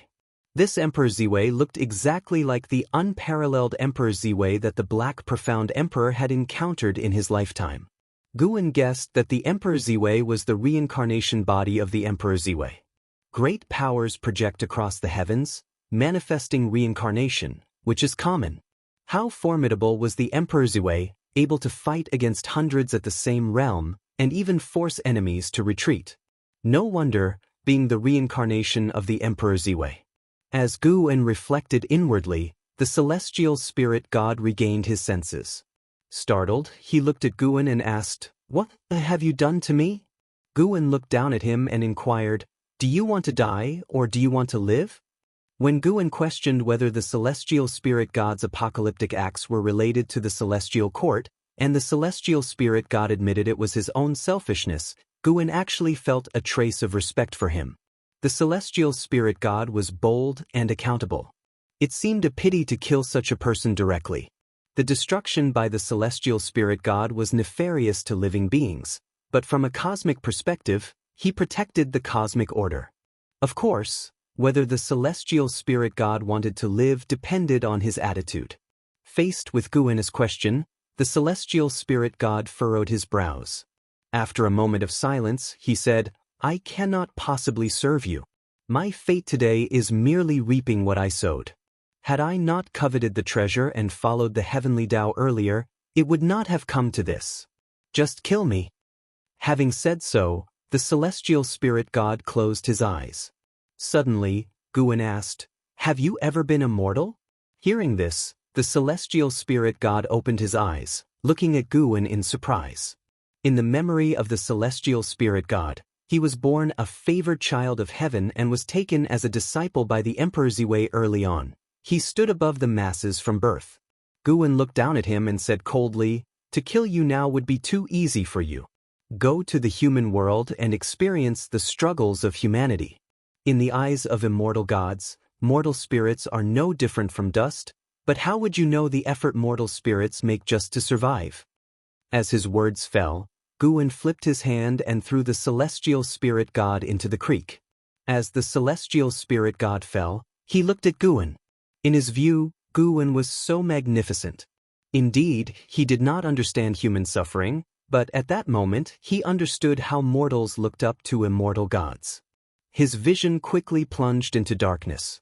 After Guwen flipped his hand to let him go, he used his own divine sense to cast him into the cycle of reincarnation. After contemplating the Taoist dominator skill and the sun and moon selfless divine Tao, Guwen could simply manipulate the path of reincarnation and make the celestial spirit god reincarnate. It was not difficult for him. He made the celestial spirit god be born in the celestial spirit great world to prevent him from escaping. The celestial spirit god was already bound by the Guiyuan divine Tao and his divine soul sealed. Without Guan's action, he would remain forever in the cycle of reincarnation, unable to escape. Search the novel Fire. Net website on Google to access chapters of novels early and in the highest quality. If you find any errors, ads pop up, ads redirect, broken links, non-standard content, etc., please let us know reports so we can fix it as soon as possible. Chapter 556. Gu and his story. Guwen entered the Taoist field of the beginningless, and from a distance, he saw two people engaged in combat high up on the mountains. It was LV Xian and Qin Chuan. These two were the most combative, even more so than the blood prison great saint, but they were merely sparring, not fighting out of anger, so Guwen never stopped them. Watching Qin Chuan's elegance in the sky, Guwen was very gratified. In his memories, he had never seen Xiao Chuan so spirited and confident. He also pondered when to let Qin Chuan recover his memories from his past life, but he felt that such matters shouldn't be rushed, letting nature take its course was best. A figure suddenly appeared beside Guwen. It was an Exin, who looked at Guwen with a grievance and said, "Master, why didn't you say a word to me when you left yesterday?" You're the master, or am I the master?" I just wanted to go out with you for a bit." "If you're bored, you could go to the Qiankuan sect. Many new things will happen there, and I will also go to see the excitement." Really? Really? Guwen was not lying. With the reshaping of the celestial spirit great world, various great heaven and earth started to interconnect. Sects began to wander the world, and in the coming years, the entire celestial spirit great world would embrace a thriving vitality. A new era was beginning. Sects vied for supremacy. Different great heaven and earth harbored different immortal cultivation philosophies, and these philosophies would clash, creating more sparks. The next era would be unprecedented. Those great powers who survived from the old era would rise to the pinnacle of authority, and the new great world would be far stronger than before. The new rules of heaven and earth would conceive more geniuses, even elevating the potential of these talents. Guwen felt the destiny of heaven and earth, already foreseeing the birth of many geniuses with the ultimate lifespan of 9,999 years. He was very much looking forward to it. As the master and disciple chatted, they walked along the mountain path. The gentle breeze made an Xian a bit distracted. Unconsciously, she was already 9,521 years old. She felt her life experiences weren't rich, but this also meant she had lived a peaceful and comfortable life. She turned her head to look at her master beside her. His profile sent her heart into a state of tranquility. The novel Fire. Net website on Google to access chapters of novels early and in the highest quality. She, too, began to feel anticipation. 10,000 years later, a million years later, or even 10 million years later, would she still be able to follow by her master's side? If she followed, what kinds of views would she see? The spring festival of the Qiankuan sect had just ended, and the shadows of cultivators could be seen everywhere between the mountains. Most of the cultivators were flying in the same direction, towards a giant city surrounded by mountains on all sides, bursting with rays of light like a mirage, brimming with the grandeur of an immortal city. This city was Qianquan sect's main city. 1,000 years had passed since the great world was reshaped. The Qianquan sect seized the opportunity to develop quickly, not only becoming the leader of the Orthodox Taoist sect on the Nine-Spirit continent but also establishing prestige in the surrounding seas. This year, Qianquan sect planned to hold the 100 Teachings Conference, inviting hundreds of Orthodox Taoist sects from inside and outside the seas to discuss and exchange Taoist techniques. This was the first time for Qianquan sect to hold such an event, making Qianquan sect's main city extraordinarily lively. Within the main city, the library pavilion was packed. Under Enzin's guidance, the structure of Qianquan sect was almost identical to the Supreme sects. However, Qianquan sect was far away from the Supreme sect, so the two sects had not intersected for the time being. Why is Qianquan Venerable sold out again? With the foundation of the Qianquan sect, why can't you print a few more copies? A young male disciple stood in front of the counter, glaring at the library pavilion disciple and demanded. The library pavilion disciple spread his hands helplessly and said, "Brother, shouting at me is no use, I'm just in charge of selling." The young male disciple glared at him and left with a flick of his sleeve. Then another disciple approached the counter to inquire about the book Qianquan Venerable. At this moment, on the second floor of the library pavilion, Guan, dressed in blue robes, stood in front of a row of bookshelves browsing books. Celestial Demon Child came over and saw the title of the book he was looking at, not helping but curl her lips in distaste. "Young master, even a book like this is worth your time?" Outside the dojo, Guan had instructed not to call him master, but young master instead. Although Celestial Demon Child didn't understand, she thought calling him young master was quite nice. At least it made their relationship seem more equal, which often led her to wild fantasies. Guan, holding Nine Spirits Hero Legend, smiled softly and said, "As long as it's a book, it's worth reading." Since he started writing within the Qianquan sect, a trend of novels had been set off, and Nine Spirits Hero Legend was one such novel about the protagonist's adventures, clearly trying to imitate his style. Hearing Guan's words, Celestial Demon Child pursed her lips and then turned to leave. She planned to take a walk in the city. With her cultivation level of the loose immortal realm, she was considered a great cultivator within Qianquan sect and wouldn't run into trouble, especially with Guan there. After Celestial Demon Child left, Guan continued reading. It wasn't long before two women ascended to the second floor, none other than Li Xuanyu and Tang Kai. Since being saved by an Exen, they had lived on the Nine-Spirit continent. Later, seeing the Qianquan sects rise to power, they voluntarily joined, and now they were also disciples of the Qianquan sect. In reality, given their status, they could become elders, but they didn't want to be too tied down to the Qianquan sect, knowing that they would eventually leave. "Sis, why did we come here?" Tang Kai asked in confusion. The library pavilion was full of miscellaneous books. If one sought the pursuit of Taoist techniques, they would visit the scripture pavilion. Li Xuanyu answered, "Just to look around. Your heart is too impatient. It's good to temper it." Her gaze swept through the second floor, passing over each disciple as if seeking something. However, after looking around, she did not find the person she was looking for, and a look of disappointment flashed in her eyes. Tang Kai, upon hearing Li Xuanyu's words, immediately felt dissatisfied. She had just completed a meditation retreat of 800 years and still she was considered impatient? She was about to retort when she saw Li Xuanyu walk toward the stairs leading to the third floor. "I definitely am not impatient. These years." Tang Kai caught up with Li Xuanyu and tried to defend herself. "Senior Sister Li." A voice came through, bringing Li Xuanyu's steps to a halt. She turned to look and saw Guan, holding a book and walking between two rows of bookshelves. Li Xuanyu felt a little dazed, having not seen him for 10,000 years. Guan seemed totally different from the person in her memories. The Guan in her memory was cautious and reserved, but the Guan before her now was handsome and extraordinary, seemingly an immortal walking amongst mortals. Tang Kai glanced at Guan, her expression one of suspicion. She was astounded at her first sight of Guan. What a handsome man. This was only her personal judgment, and not a case of love at first sight. She had wandered the world and seen many people, but had never come across a cultivator with a presence like Gu's. Even her beloved Liya did not have an aura to match Gu's. What attracted her more to Liya was his heroism and loyalty. Guan walked over to Li Xuanyu and asked with a smile, "Senior Sister Li, don't you recognize me?" Li Xuanyu came back to her senses and said with emotion, "Of course, I recognize you. To be honest, the reason I've come here is to look for you.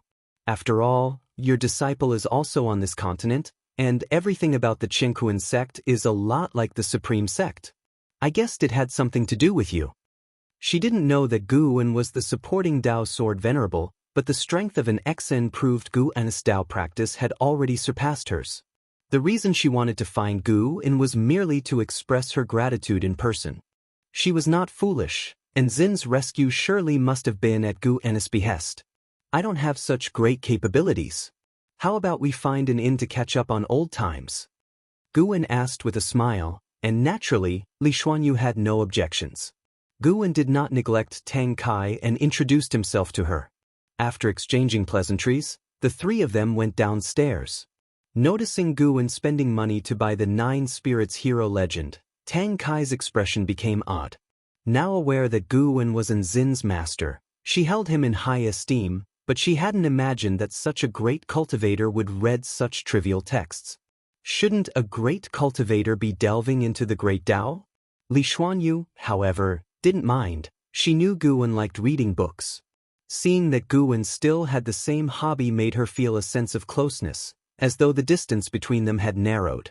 Later on, the three of them sat down at the closest inn, and after inquiring about each other's experiences, Guan turned the conversation to Liya, as Liya was the hub of their shared connections. Mention of Liya immediately excited Tang Kai, as his fame had already spread to the Nine-Spirit continent. Liya, with the Nine Extremes Sacred Heart Sword in hand, might not yet be the world's preeminent sword cultivator, but his strength was already formidable. Coupled with his adventurous spirit, his fame was widespread. People say he's made enemies with the Shaking Light sect's saint and is being hunted by them. I want to help him, but our sister said I'd just be in the way. Guan, since you are Liya's junior brother, can you help him? Tang Kai looked at Guan with a tone full of supplication. She had been through a lot with Liya and knew the hardships that lay behind his fame. He must be seriously injured again, otherwise, it wouldn't have come to this point of enmity. Before Guan could reply, Li Xuanyu spoke up coldly, "Tang Kai, don't bother junior brother Gu with Liya's affairs. Those were his own choices. Junior brother Gu has already saved us. We owe him a great debt of gratitude. How could we trouble him further?" "But, there are no buts," Li Xuanyu said decisively, leaving Tang Kai with no choice but to nod in resignation. Guan looked at Li Xuanyu, finding her solemnity a bit amusing, and replied, "Shaking Light Saint sect is indeed formidable and is said to have the divine Immortal of wondrous Dharma, who is of the sixth heaven of the Immortal Path. They're not easy to provoke." Sixth heaven of the Immortal Path. Li Xuanyu's complexion turned unnaturally pale, while Tang Kai grew tense. Guan comforted them, "Don't worry. With the Immortal Path ultimate treasure, divine exotic city, and the Nine Extremes Sacred Heart Sword in his hands, senior brother Li is a man of great destiny. He will surmount the danger. That sword is the world's foremost divine sword." Hearing his words, Li Xuanyu could only nod, while Tang Kai sank into deep worry. Afterward, Guan brought up the 100 Teachings Conference of the Qingquan sect. Although Li Xuanyu was still engaging in the conversation, the mood had clearly grown colder. Half an hour later, Guan said goodbye to the two women. Li Xuanyu and Tang Kai stood at the entrance of the inn, watching Guan walk away. "Sister, he's Liya's junior brother, and thus from the Supreme Sect. Why has he come alone to this faraway place?" Tang Kai asked curiously. Li Xuanyu, looking at Guan's receding figure, said, "Perhaps he's burdened with something, forcing him to leave his homeland. In life, we're often compelled by circumstances beyond our control." Upon hearing this, Tang Kai felt there was a story behind Guan's silhouette, much like Liya. Just then, they saw a stunningly beautiful woman swiftly emerge from the crowd, quickly wrap her arm around Gus, and move forward with laughter and conversation, their intimacy evident. They soon disappeared into the throng of people. Tang Kai opened her mouth as if to ask something but didn't manage to articulate her question. Li Xuanyu, too, remained silent. If you find any errors, ads pop up, ads redirect, broken links, non-standard content, etc., please let us know reports so we can fix it as soon as possible. Chapter 557, Celestial Spirit Reincarnation, Borrowing Life Amid the Scorching Summer Days, within the Taoist field of the beginningless, beside a lake, Gu En was preaching the great Tao to his disciples, who were listening as if intoxicated. Seeing that everyone had sunk into the enlightenment of the Tao, Gu En took out a jade flute from his bosom and admired it closely. Gu En, the great Tao you speak of is truly profound and vast, conjuring in me numerous visions. However, I am very curious, have you actually seen those embodiments of the great Tao? Shenzhen opened her eyes, looked at Gu En, and asked curiously. She was the closest to Gu En, and her voice was so soft that it did not disturb the others. Gu En glanced at Shenzhen and said, "The great Tao is everywhere. What have you seen? Where do you wish to go?"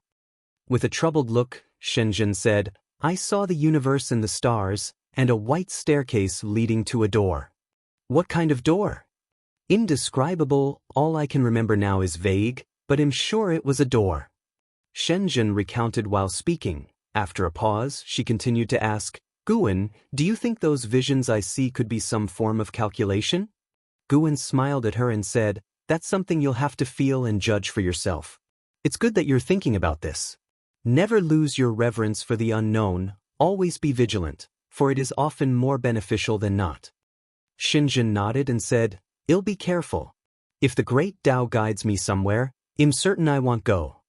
She had heard from Gu En about the experiences of An Hao and Zhu Shi, which made her even more vigilant about inexplicable opportunities. The visions she saw while seeking the Tao seemed like a lure, and she didn't want to be deceived. "If you encounter things that are hard to judge, you can also talk to me about them," Gu En said, then stood and turned to walk toward the nearby woods. Shenzhen had no further questions to ask, and she didn't follow Gu En's steps. After so many years, she had grown less curious about where Gu En went. Now, she just wanted to comprehend the great Tao. In its vastness, she could experience all the things she desired.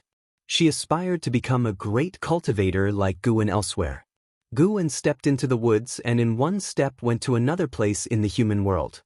This was a mortal city, bustling streets, with no cultivators seen among the throngs of people, just 2 or 3 transformed demons. However, they did not do any harm but instead were performing their talents in a pavilion known as the Apricot Flower Tower. Gu En appeared on the street without drawing the attention of the passers-by, for no one could see him. Even a boy passed through his body, feeling no physical collision. Gu En's gaze fell on the side of the street, where a group of beggars squatted in front of a courtyard wall. Among them, a 14 or 15-year-old boy sat with his head down. On closer examination, he had no legs, and only 2 fingers on his right hand, a sight that made it difficult to imagine what kind of torment he had endured. This boy was a reincarnation of the celestial spirit god. This was his 39th time being reincarnated. He was born in a village and before he was 1 year old, his family was raided by bandits, who killed everyone and sold him off. After a life of constant upheaval and numerous struggles, he ended up in such a tragic state. Despite the suffering of the celestial spirit god, Gu En had no intention of intervening. Nevertheless, in every life of the celestial spirit god, he would observe. It wasn't to ridicule the celestial spirit god but rather to help him recall some of his previous lives' memories at the time of his death, to let him feel the disparity between immortal gods and mortals. Oddly enough, Gu En had not deliberately made the celestial spirit god experience a life of suffering, but most of his lives in the cycle of reincarnation were miserable, and even if born in happiness, he tended to die young, living to a maximum of 70 years in the best-case scenario. On second thought, it was normal, as most mortals have difficulty living past 70. In the scorching summer, this life of the celestial spirit god would end on the flourishing streets, with no one caring about his death. Not until a house servant from a wealthy nearby household dragged his body away, ultimately dumped in the wilderness, and devoured by scavenging wolves. And so, Guwen merely stood on the street watching the celestial spirit god, with people coming and going as if in a dream. Search * the novel F.I.R. Net website on Google to access chapters of novels early and in the highest quality. This live celestial spirit, named Little Five, had been adopted by an old beggar. He was the fifth child taken in by the old man, hence the name Little Five. At the beginning of the year, the old beggar passed away, and Little Five now followed the eldest child for survival, presently in the throes of illness. To seek medicinal herbs, the eldest was at that moment being beaten by the servants of a medicine shop on another street. This city bustled with such vibrancy. People were drinking and making merry, spilling wine and meat on their tables. Some were reciting poetry and discussing romance under the trees, while others were barely breathing, lying on their beds as their family fought over money for medicine. There were people who went about their routines like zombies, thinking not of the future, but of ending the day's tasks sooner. The countless conditions of sentient beings unfolded before Guwen's eyes, his expression unchanging, just quietly watching Little Five. Little Five seemed to feel something and slowly lifted his head. The streets were noisy and busy before his eyes. The close proximity of prosperity felt unattainably distant. In a daze, he saw an additional figure on the street, with people passing right through it, which was very eerie. His hands trembling, he raised them and rubbed his eyes to make sure he wasn't seeing things. Indeed, there was a figure that no one else but he could see. Could that be an immortal god? Xiao Wu spoke weakly, while the two beggars beside him were asleep and didn't hear his murmur, and the other beggars didn't pay attention to him either, because everyone knew he was dying. Guwen was surprised that Xiao Wu could see him. He hadn't intended for Xiao Wu to be able to see him. With that thought, Guwen willed his presence to deepen, and he disappeared from Xiao Wu's sight in an instant. Seeing that he had disappeared, Xiao Wu instinctively looked in other directions, but no matter how hard he tried, he couldn't see Guwen again. It was just an illusion after all. I knew someone like me couldn't possibly encounter an immortal god. Xiao Wu hung his head low again, continuing to endure the suffering from his illness. Until dusk, a beggar walked over, quivering. It was Xiao Wu's older brother, known as Lauda. He squatted in front of Xiao Wu, placed the medicinal herb bag stained with blood on the ground, shook Xiao Wu, but there was no response from him. Lauda's eyes widened with bloodshot eyes, and his right hand trembled as it moved toward Xiao Wu's nose. Soon he got a fright. He didn't push Xiao Wu away. Instead, he lifted Xiao Wu onto his back and, taking the medicinal herb bag, walked away. Following that, Lauda carried Xiao Wu on his back and went to all the large and small pharmacies in the city, but no one was willing to treat Xiao Wu. Out of desperation, Lauda gritted his teeth and carried Xiao Wu out of the city. As night fell, Lauda didn't look back amidst the fading hustle and bustle behind him and pressed forward with unwavering determination. Lauda carried Xiao Wu aimlessly forward, not knowing where he should go, but he was unwilling to give up. It was only when he heard a wolf's howl that he finally snapped out of it, by which time he had already lost his way. "Don't be afraid, Xiao Wu, Big Brother will definitely save you, definitely," Lauda murmured to himself softly. He was trying to bolster his own courage. There were always legends in the countryside of immortals living deep in the mountains. The physicians in the human world were not willing to save his brother, so he had to seek out an immortal. He's already dead. Where do you think you're going to take him? Such deep brotherly love. Well, we could save him, but you'll have to give something in return. 3 feminine voices rang out, coquettish and seductive, making one's imagination run wild. Except in the darkness of the night, they seemed sinister and frightening. Fear gripped Lauda internally, his filthy face unable to hide the terror as he swallowed and asked, "What do I have to give to save my brother? Could it be a demon?" Their voices didn't sound like those of immortals. Lauda thought so, and without any other options available, he braced himself and inquired further. Suddenly, a cold wind blew from the depths of the forest, forcing Lauda to instinctively step back. On the trunk of the tree before him appeared 3 white foxes, smirking cunningly, their eyes glowing green in the dark night, which was quite terrifying. Lao Da's legs trembled with fear. The sight of a demon directly drowned his heart in terror, yet he did not throw Xiao Wu down and flee. One of the white foxes chuckled, "Become our servant, and we will save him." Lao Da mustered his courage and asked, "Just as a servant?" "As a servant for life, until you die of old age. Oh, by the way, if your brother wants to live, he must borrow someone else's life. Before dawn, you must kill a person and bring them before us. Otherwise, once daylight comes, even if the celestial spirit god himself appeared, there would be no reversing fate." The white fox in the middle sneered coldly, her words sending a chill through Lao Da. Kill someone? Search the novel Fire. Net website on Google to access chapters of novels early and in the highest quality. If you find any errors, ads pop up, ads redirect, broken links, non-standard content, etc., please let us know reports so we can fix it as soon as possible. Chapter 558 The Legend of Lu Qiuxian. The night was like water. 3 white foxes teasingly stared at the boss, as if looking at prey. Faced with their gaze, the boss was engulfed in an inner struggle, and little Five on his back had no breath left, his body growing stiffer, which made his heart even more anxious. Although he was a beggar, living at the lowest strata of society, many people humiliated him, but he had never thought about killing anyone. At most he just wanted to beat up those who bullied him. In his view, killing was an unforgivable act, but his younger brother, Little Five, was still waiting for him to rescue. The boss took a deep breath, he looked up at the 3 white foxes and gritted his teeth. "This is it, take my life to save my brother, and let my brother serve you as a servant for a lifetime." Little Five was disabled, and life was hard to manage by himself. If he could be tied to these 3 demons, perhaps he could find a better way out. Although demons were not as powerful as the immortal gods, they were still not comparable to ordinary people. What if the demons could make Little Five grow legs? Hearing what the boss said, the 3 white foxes were stunned for a moment and then they started giggling. "Your brother is a cripple, is he supposed to serve us, or should we serve him?" "Mortal, you think too much. Such a coward doesn't even deserve to serve us." Facing the demon's mockery, the boss was not angry, just more nervous and uneasy. He finally had a chance to save his brother. How could he give up? "As long as you are willing to go into the city and kill, we can make your brother normal, repairing the physical defects, and there are plenty of evil people in this city.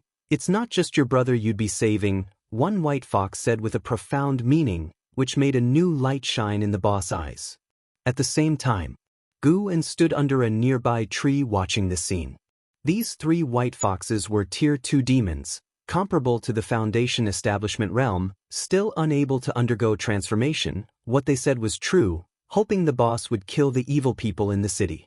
They dared not act personally, because there were immortal cultivation sects nearby that would capture and kill misbehaving demons, thinking that using the boss as a proxy would be enough to deceive everyone. Gu had no intention of interfering. Even if people died because of this, he wouldn't care. He had rescued too many beings before, now he wouldn't hesitate over the life and death of one person. Of course, if someone truly moved his heart, he would act as he wished. Eventually, the boss agreed. He put down Little Five and then returned to the city alone.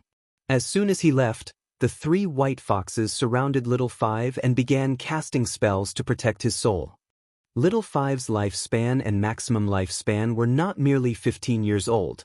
Indeed, they had ways to save his life, but from now on, it would be hard for him to sever ties with demons. Gu watched for a while and then disappeared from the spot. Even though there were 3 white foxes altering his fate, Little Five's life was destined not to ascend to immortality. This was the punishment Gu had in mind for the celestial spirit god. Gu wouldn't deliberately manipulate the celestial spirit god's birth and life experiences, but would set a limit on his life. The summer night winds still carried a bit of cold. One white fox suddenly shivered and said in a low voice, "Why am I a bit worried, feeling like this might cause trouble?" The fox next to her glared and scolded, "What's there to be afraid of? Are you going to be a concubine for that profligate young master from the city lord's mansion?" "I don't want to, he looks so disgusting.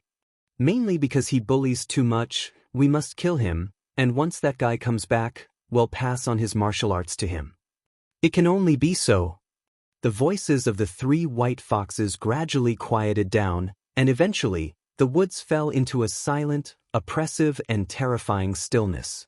Sand filled the sky, and on a cliff, Zhang Buku with all white hair stood at the edge, shirtless, looking down at the blood lake below. His upper body was muscular, full of power, with blood streaks twisting, making him look even more terrifying. A Buddha head flew out from the sand. It was the Buddha Immortal.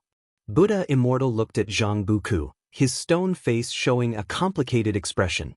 He was forced to teach Zhang Buku to cultivate, but he hadn't expected Zhang Buku to be so suited to his Tao, far exceeding his expectations. If he could really possess Zhang Buku, maybe he could surpass this life in the next one. Just thinking about it made him regret. Of course, even with several more courage, he wouldn't dare act recklessly. Just the thought of how Guan felt pressing down on his head made him shiver in fear. Zhang Buku turned to look at the Buddha Immortal and asked, "Where is the realm master of the divine exotic realm now?" Buddha Immortal replied, "According to your wish, I have sent him to one great thousand world, and he is now very safe. If I find out you've deceived me, this favor will turn into hatred. Rest assured, since I've already done this much, why would I kill him? He's in the Tai's great world. Once your cultivation ends, I will send you to that great world. There, the opportunities are abundant, and the control of the immortal gods is weak. It's a perfect place for your growth." The Buddha Immortal didn't take offense to Zhang Buku's rudeness and replied calmly. Thousands of years had passed, and he had now shifted his mindset, beginning to look forward to Zhang Buku's future. Zhang Buku had such a powerful being behind him, yet they hoped he would mentor Zhang Buku, seeing it as an opportunity. No matter how high his realm might be, one always needed a backing. Should the celestial court discover him one day, perhaps he could rely on the existence behind Zhang Buku. Hearing the Buddha Immortal's answer, Zhang Buku asked no more. After cultivating in this realm for so many years, his heart had also calmed down. Rather than dwelling on calculations he couldn't resist, it was better to grasp the time and diligently cultivate. He raised his right hand, and a bloody wind emerged from his palm, forming a small vortex. In an instant, the yellow sand from the sky rushed over, and his right hand rose higher until a yellow sand tornado appeared on his palm, becoming increasingly spectacular. The Buddha Immortal asked in surprise, "You can already feel the force of heaven and earth in this realm?" "Indeed, it doesn't seem difficult. I'm curious, can I use the control over the force of heaven and earth in other great worlds?" Zhang Buku replied. The Buddha Immortal smiled and said, "Naturally, the great world I opened is not weak. Moreover, this realm has existed for an incredibly long time. If you can control this realm, you could use the force of heaven and earth in other great worlds." Upon hearing this, Zhang Buku's mouth curled into an almost arrogant smile. At that moment, he thought of Master Gu and Liya. During the long years of cultivation, he often thought of these two people, relying on the remembrance of old friends to recall where he came from and where he would go in the future. "Master Gu, Liya, you can't imagine how strong I've become now. I really hope to let you witness my growth." Zhang Buku was surging with emotions, growing stronger, gaining more and more confidence. If Master Gu and Liya were already dead, Zhang Buku would also go to seek them through reincarnation. Isn't immortal cultivation all about pursuing one's desires? What he desired was to enjoy drinks and travel the universe with Master Gu and Liya. The Buddha Immortal looked at the tornado in Zhang Buku's hand and thought of another person, wondering if Zhang Buku would ever have the chance to compete with that individual. "Buddha Immortal, how much longer until I can leave?" "Darush, I have one more divine skill to teach you. Once you master it, you can leave." "Oh, what is this divine skill?" "It will allow you to travel through the 3,000 great worlds, wandering freely along the river of great Tao." "If that's really possible, then I must visit the river of destiny you mentioned." Hearing Zhang Buku bring up the river of destiny, the Buddha Immortal smiled and said, "If you go to the river of destiny, you must be wary of one person." Via the Fire. Net website on Google to access chapters of novels early and in the highest quality. Who? That person's name is Lu Qiuxian. His Tao practice is profound and unfathomable. He will find everyone who enters the river of destiny and ask them some questions. You must not offend him. Lu Qiuxian? Zhang Buku noted the name, recognizing that this was a presence that even the Buddha Immortal feared and not someone he could provoke. 100 years had passed since Shao Wu's resurrection. Guwen hadn't visited him, only occasionally glancing at him. This year, the name of Li Ya had once again spread within the Nine-Spirit continent. Li Ya and the saint of the Shaking Light Saint sect had arranged a life-and-death duel at the human world peak to settle their karma. The day of the duel had not yet arrived, but the news had spread wildly. In today's vast celestial spirit great world, albeit within the domain formerly belonging to the celestial spirit great earth, both Li Ya and the saint from Shaking Light Saint sect were world-renowned prodigies. I didn't expect Li Ya to gain such popularity. It seems the world is just eso. Back in the day, Li Ya had no power to fight back against me. LV Xian was boasting about his past accomplishments, within Shengtian, Jiangshi, Chen Chuan, Celestial Cyan, and Tian by listening. Having cultivated in the Taoist field of the beginningless for so many years, their cultivation levels had reached loose Immortal, and with the divine skills and spells they possessed, they were full of confidence, feeling that no peer cultivators from the outside world could match them. Tian Bai tilted his head and said, Li Ya has the #1 divine sword in the world. Even if your cultivation level is higher than his, I'm afraid he's not someone you can defeat. LV Xian glared and said, relying on a magical treasure doesn't make a hero. I only believe in my physical body. Just then, an Xan appeared out of nowhere and said, think about what kind of magical treasure you all want. Master is preparing to craft magical treasures for everyone. Upon hearing this, everyone looked at LV Xian. LV Xian's face turned red, and he coughed falsely, why are you looking at me? I've already had ideas. Search the novel Fire. Net website on Google to access chapters of novels early and in the highest quality.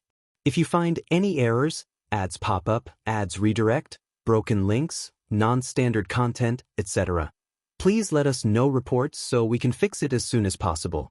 Chapter 559, 10,000 Years of Refining Treasure. Guan's sect hearing LV Xian's words, Celestial Cyan, Jiangshi, and others couldn't help but roll their eyes. They hadn't been clinging to LV Xian. Instead, they began to discuss the magical treasures they each desired. An Xian was in charge of taking notes. After recording their needs, she would then go to find others. An hour later, an Xian arrived at Gu An's courtyard. At the moment, Guan was sitting in front of a great cauldron. His right hand was burning with the 3 pristine true fire as he stared at the flame in his hand, his expression calm and contemplative. Master, I've asked everyone, an Xen said softly, standing next to Guan, holding a stack of paper in her hands. She found it strange. Given her master and the others' abilities, why did she need to run around? Direct communication would do. She figured her master was messing with her, but as a disciple, what could she say? Put it to the side for now, and assist your teacher in what comes next. Guan tossed the 3 pristine true fire beneath the cauldron and then began to speak. As his voice fell, a considerable number of exotic ores and medicinal herbs flew out from his sleeves. And Xin's eyes lit up. She had long wanted to learn artifact refining and yearned for a magical treasure suitable for her. Guan remained seated, casting spells from a distance, transferring materials for artifact refining into the cauldron. An Xian approached the great cauldron, using her divine sense to peek into its contents. Guan was preparing to refine a magic artifact with his own Tao intent, creating a magical treasure unique to his path. It would be a drawn-out process. By the next day at noon, Guan had left an Xian to keep watch while he went to gather medicinal herbs alone. This task was crucial. He had restrained his murderous impulses and greed, so he must not be negligent in harvesting. His annual lifespan income had stabilized around 30 million years. He could continue to improve, but he didn't want to overexert himself or attract too much trouble. The celestial spirit great world had restored order and for the time being, faced no attacks from forces beyond. For Guan, that was the best kind of life. But destiny was unpredictable, and he couldn't draw the attention of beings from other great worlds to shatter this peace, especially from the celestial court. As long as the heavenly Tao loomed over the celestial spirit great world, Guan couldn't ignore the threat of the celestial court. Time flies like an arrow. In the blink of an eye, 1,000 years passed. At noon, within the Taoist field of the beginningless, Guan lay on a rocking chair, pulling up his attribute panel to check. Name: Guan Ia the Novelier. T website on Google to access chapters of novels early and in the highest quality. Lifespan: 11, 587/78, 746, 346, 201. Physique: primordial reincarnation, undying body. Cultivation level: balancing heaven, golden immortal realm perfection, nearly 80 billion years of lifespan. Guan pondered when to break through. He had already comprehensively improved himself. In theory, he could successfully break through with 100 billion years of lifespan, but there was always the chance of failure. It was better to wait until he had 200 billion years of lifespan to attempt the breakthrough. Guan stood up and sent a message to the celestial demon child. Shortly after, the celestial demon child appeared in the courtyard, looking excitedly at Guan and asking, "Master, is my magical treasure ready?" Since Guan mentioned 1,000 years ago that he planned to refine magical treasures for everyone, they had all been eagerly waiting. The longer the wait, the higher their expectations. Refining a magical treasure with Guan's Tao practice was not a challenge. A lengthy process meant one thing: their magical treasures would be powerful. Guan nodded with a smile, then waved his sleeve, and a white ribbon flew out from the great cauldron. It was as nimble as flowing cloud, quickly landing into the hands of the celestial demon child. The celestial demon child's eyes sparkled, instantly falling in love with the ribbon. "This is the year's colorful cloud ribbon, a Tao treasure that I've refined, imbued with the will of the great Tao. You can meditate on it for your daily cultivation. Your current Tao practice is insufficient to unleash its true power," Guan briefly explained. As his voice dropped, the year's colorful cloud ribbon burst into a bright light, enveloping the celestial demon child and leaving her rooted to the spot. She began to inherit memories, another of Guan's touches, learning how to make the Tao treasure recognize its master. Anexon sat to the side, looking bemused. Over the years, she hadn't seen how the year's colorful cloud ribbon was formed, and for most of the time, Guan was absent, with her being the one to watch over it. She even suspected that the Tao treasure had been completed long ago. When in doubt, she would ask. When facing her master, she never held back. "This is a Tao treasure, a treasure of the great Tao," Guan answered. "You can't see its shaping process. It must be sensed with your Tao. The fact that you haven't discovered it yet means your Tao isn't strong enough." Those words made an Exin feel ashamed. Guan often lectured them on the Tao, and each lecture was a matter of creation, a grand opportunity that cultivators from the outside world couldn't hope to encounter in their lifetimes, yet she failed to grasp the Tao, which filled her heart with shame. Little did she know, their Tao intent was already strong enough. Many divine thought true immortals, even though stronger than them, couldn't match their Tao intent. Guan could tell that everyone in the dojo possessed the ability to fight beyond their realms, but he chose not to elaborate. With a heaven-balancing golden immortal as a teacher, such achievements were to be expected. While the celestial demon child was still assimilating memories, Guan turned and looked into the distance, mumbling to himself, still refusing to give up. "Huh?" Hearing his words, Anexin asked curiously, "Master, who are you talking about? Tang Kai?" Hundreds of years ago, unable to resist, Tang Kai had gone to find Liya, even calling out to her in the woods outside the dojo and bidding her farewell before she departed. Guan smiled and said, "Not her. I'm talking about a little demon you've never met." Seeing that he was reluctant to elaborate, an Exion didn't press further. In her view, her master, who often went out, must have spread opportunities far and wide, wondering when the Taoist field of the beginningless would gain new people. Time continued to speed up with her thoughts.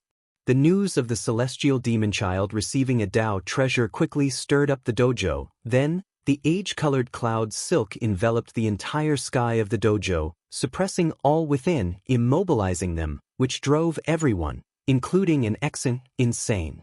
An Xen even felt that the age-colored cloud silk was second only to her master's fate pen in power. How could she not be excited? Guwen maintained a Dao treasure every 1,000 years. The second to receive a Dao treasure was Xinjin, and her Dao treasure was called the Void Rebirth Zither, whose strings could shake destiny, causality, and even reincarnation quite domineeringly. Next was the Blood Prison Great Saint, who received a saber named the Heaven-Breaking Blood Prison Saber, which contained the great Tao of slaughter and hinted at ruling the laws of destruction.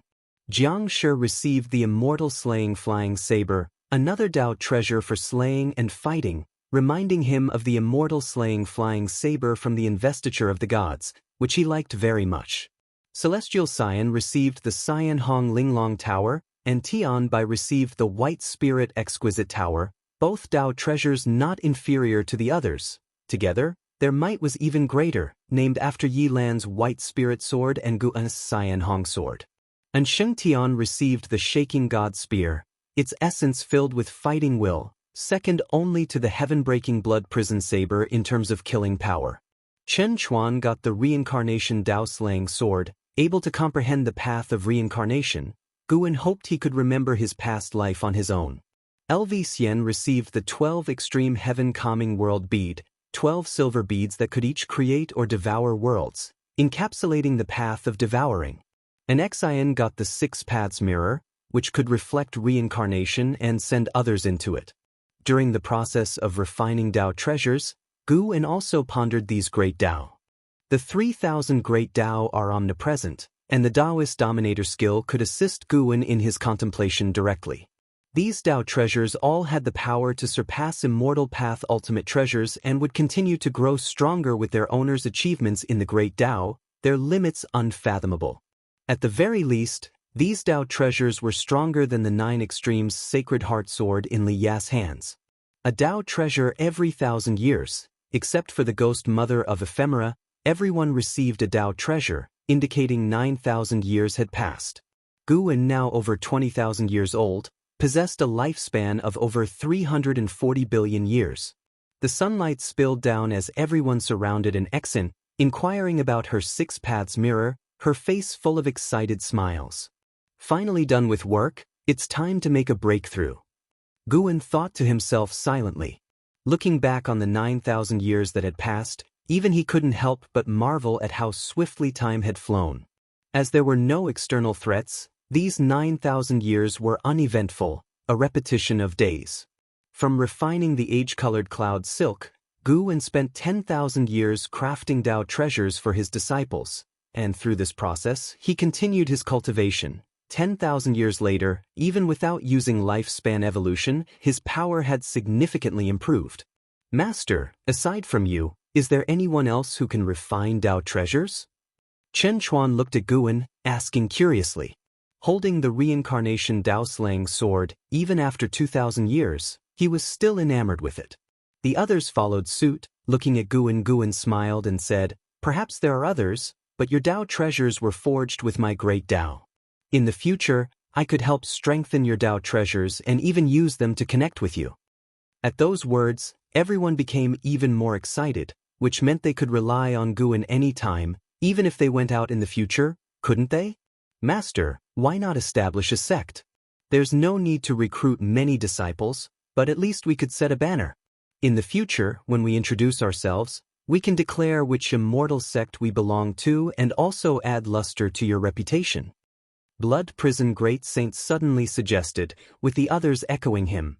This was a plan they had long discussed and were waiting for the right moment to propose.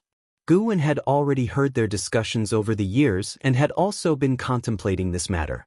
If you find any errors, ads pop up, ads redirect, broken links, non-standard content, etc., please let us know reports so we can fix it as soon as possible. Chapter 560.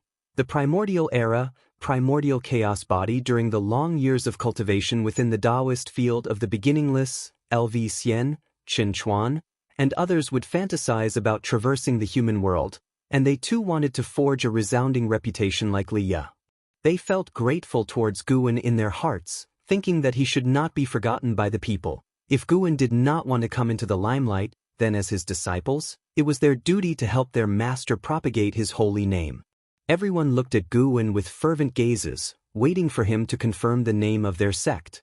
Guwen pondered and said, "Let's take the name of the dojo for our own, for we shall be called the Beginningless. We have no sect, no door, no clan nor path. Beginningless implies no start and hence is the realm of eternity. I will chase after the realm of eternal immortality, and I hope that you will uphold my will and eventually break free from the shackles of the 3,000 great Tao to become true carefree immortals." Upon hearing this, everyone was ignited with excitement, praising the name one after another. Beginningless is excellent indeed. From now on I shall introduce myself thus: I am Beginningless LV Xian. Sounds dominant already. Haha, I also think it's good. Adding sect or gate would have been rather trite. Perhaps many years from now, the Beginningless will become the most mysterious place in the great thousand world, with countless people yearning to pursue it, yet unable to find the way. Fantastic, now that the name of our force is set, I'm even more motivated. From now on, I'll fight for the Beginningless. Listening to the discussions of his disciples, Guwen shook his head with a wry smile, and without saying more, turned and left. Millennia passed, and the disciples exchanged knowledge with one another. They had already learned how to use Tao treasures and also understood Guwen's attitude towards them, that they would not be misused. Once Guwen had left, everyone became even bolder. Chen Chuan excitedly asked, "Tell me, is my reincarnation Tao-slaying sword more powerful, or is Elder Li's 9 Extremes Sacred Heart sword stronger?" Wuxia whirled. Sight and Exen gave him a look and said, "Don't think about such questions. We should show elderly respect." LV Xian snorted, "What's wrong with being stronger than him? Respect is kept in the heart. Who knows, he might one day depend on us for rescue. I think Tao treasures are stronger than Immortal Path ultimate treasures. If you can comprehend the great Tao within a Tao treasure, you should be able to feel its vast Tao intent. Our beginningless Tao treasures will surely be the most powerful magical treasures." After hearing this, an Exen looked at the 6 paths mirror in her hand with a smile on her face. Seeing her not keeping a stern face, the others also smiled and actively discussed the power of the Tao treasures. Though an Exen was of the same generation as them, she had unconsciously established great prestige, and everyone knew Guwen doted on her the most. Even Shenzhen would not act too willfully in front of an Exen. The ghost mother of Ephemera stood at the back of the crowd with a fiery heart. Although she had not obtained a Tao treasure, she felt this was as it should be, given she was not Guwen's disciple and had entered the Taoist field of the beginningless as a prisoner. Guwen summoning her was clearly a signal. She wanted a Tao treasure too. Perhaps I shouldn't be methodically completing my tasks. I should be more proactive. The master likes to pick medicinal herbs. Why not find a way to increase the production of medicinal herbs? The ghost mother of Ephemera thought so as she looked at the people around her. In the reshaped great thousand world that had seen 10,000 years pass, the human world had taken on a new appearance. The holy court had completely dissolved, and now the war of thousand sects was raging, with no sect showing the dominance to unify the world, for the heavens and earth had become more vast than before. Despite the multitude of sects, this period had gained a unified definition. The primordial era. A new great thousand world was established, where the heavens met the earth and all things bloomed anew. Such a time was known as the primordial, the beginning of everything. The sects that had survived the previous era and made it to the primordial era had all become overlord-level forces. The Supreme Sect was one such power. Now, the Supreme Sect dominated the 7 seas and the 3 continents, its influence surpassing even that of the 7-star spirit realm and the star sea congregations of old times. In the 3rd Medicine Valley, which 10,000 years later still held its esteemed position because the sect leader resided in this Medicine Valley. Inside a bamboo forest in the valley, Long Qing, wearing a loose white robe, sat cross-legged on the ground.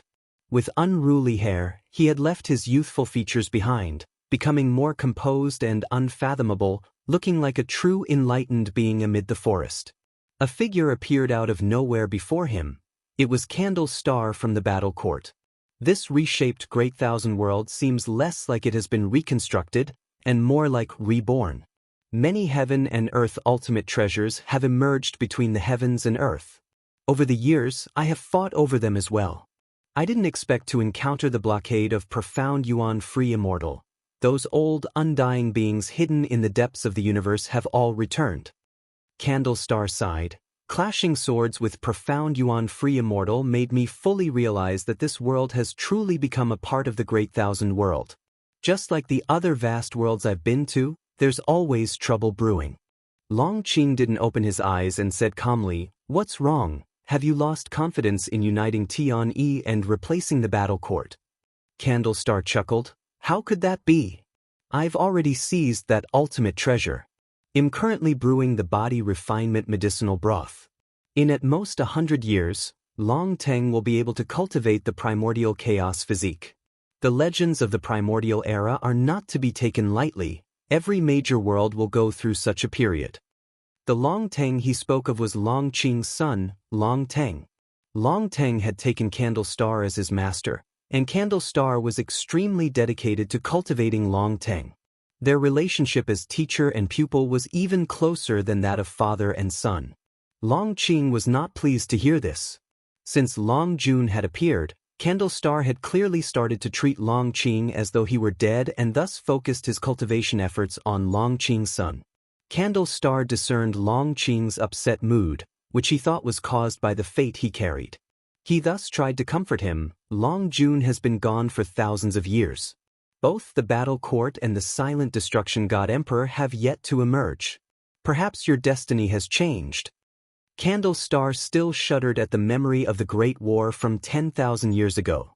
Such a mighty celestial spirit god was exterminated so easily. He had not seen Gu An's true form, but he guessed that the person was the supporting Dao Sword Venerable. Not just him, most of the beings at the level of free immortals and those in the Dao Fruit realm made the same guess, contributing to the rise of the Supreme Sect. Now, the Supreme Sect already had several divine thought true immortals under Candlestar's manipulation.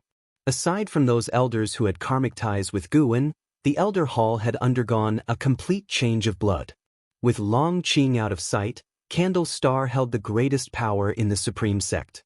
Most of the current disciples of the Supreme Sect were born in the primordial era, so they didn't see Candlestar as an outsider.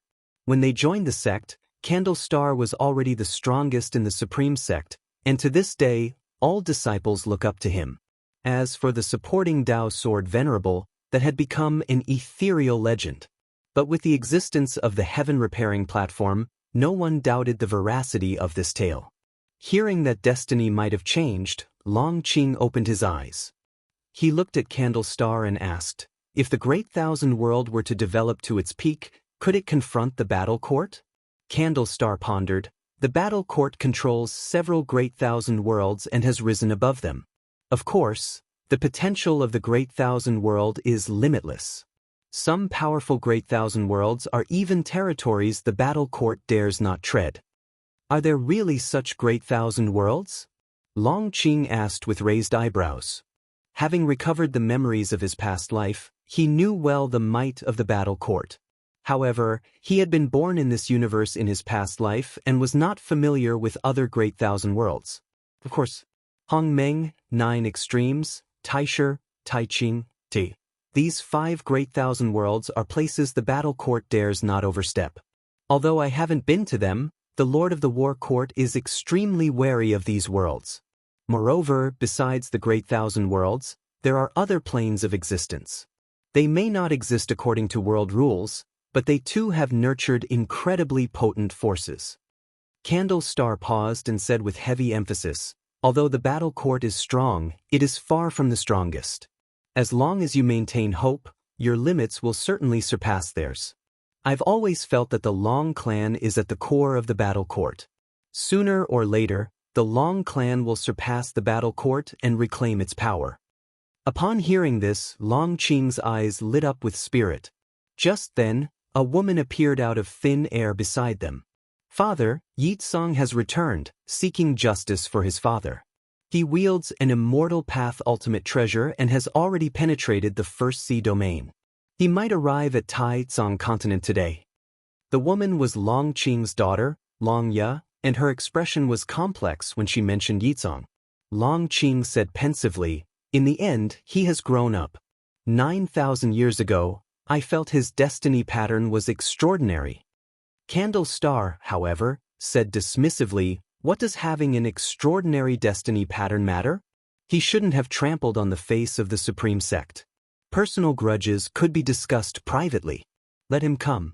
It'll make him understand that even with his exceptional talent, 9,000 years of cultivation is far from enough to shake the foundation of the supreme sect." Long Qing hesitated for a moment and then said, "Don't harm his life, after all, he was once my disciple. Some misunderstandings, I think, should be discussed face to face." With a huff, Candle Star vanished on the spot. Once he had gone, Long Ya let out a sigh of relief. She came up to Long Qing and whispered, "Father, I've heard that Yizong has cultivated the primordial chaos body, astonishing the heavens and startling the ghosts. Even the saintess of the Guangyuan Saint sect admires him. Not only is his cultivation level formidable, but he also has a powerful backing now."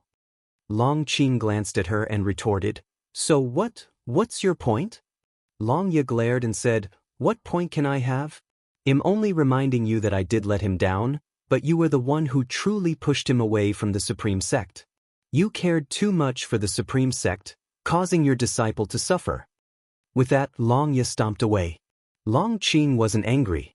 He looked up slightly towards the bamboo forest above and murmured, "Master, faced with such a dilemma, what would you choose?" He had taken on many disciples over 10,000 years, but as the sect leader, he always considered the disciples of the supreme sect more, hoping his own disciples could bear more since they had enjoyed more of the supreme sect's resources. The return of Yizong did not alarm Long Qing. It merely made him miss his master. Chapter 561.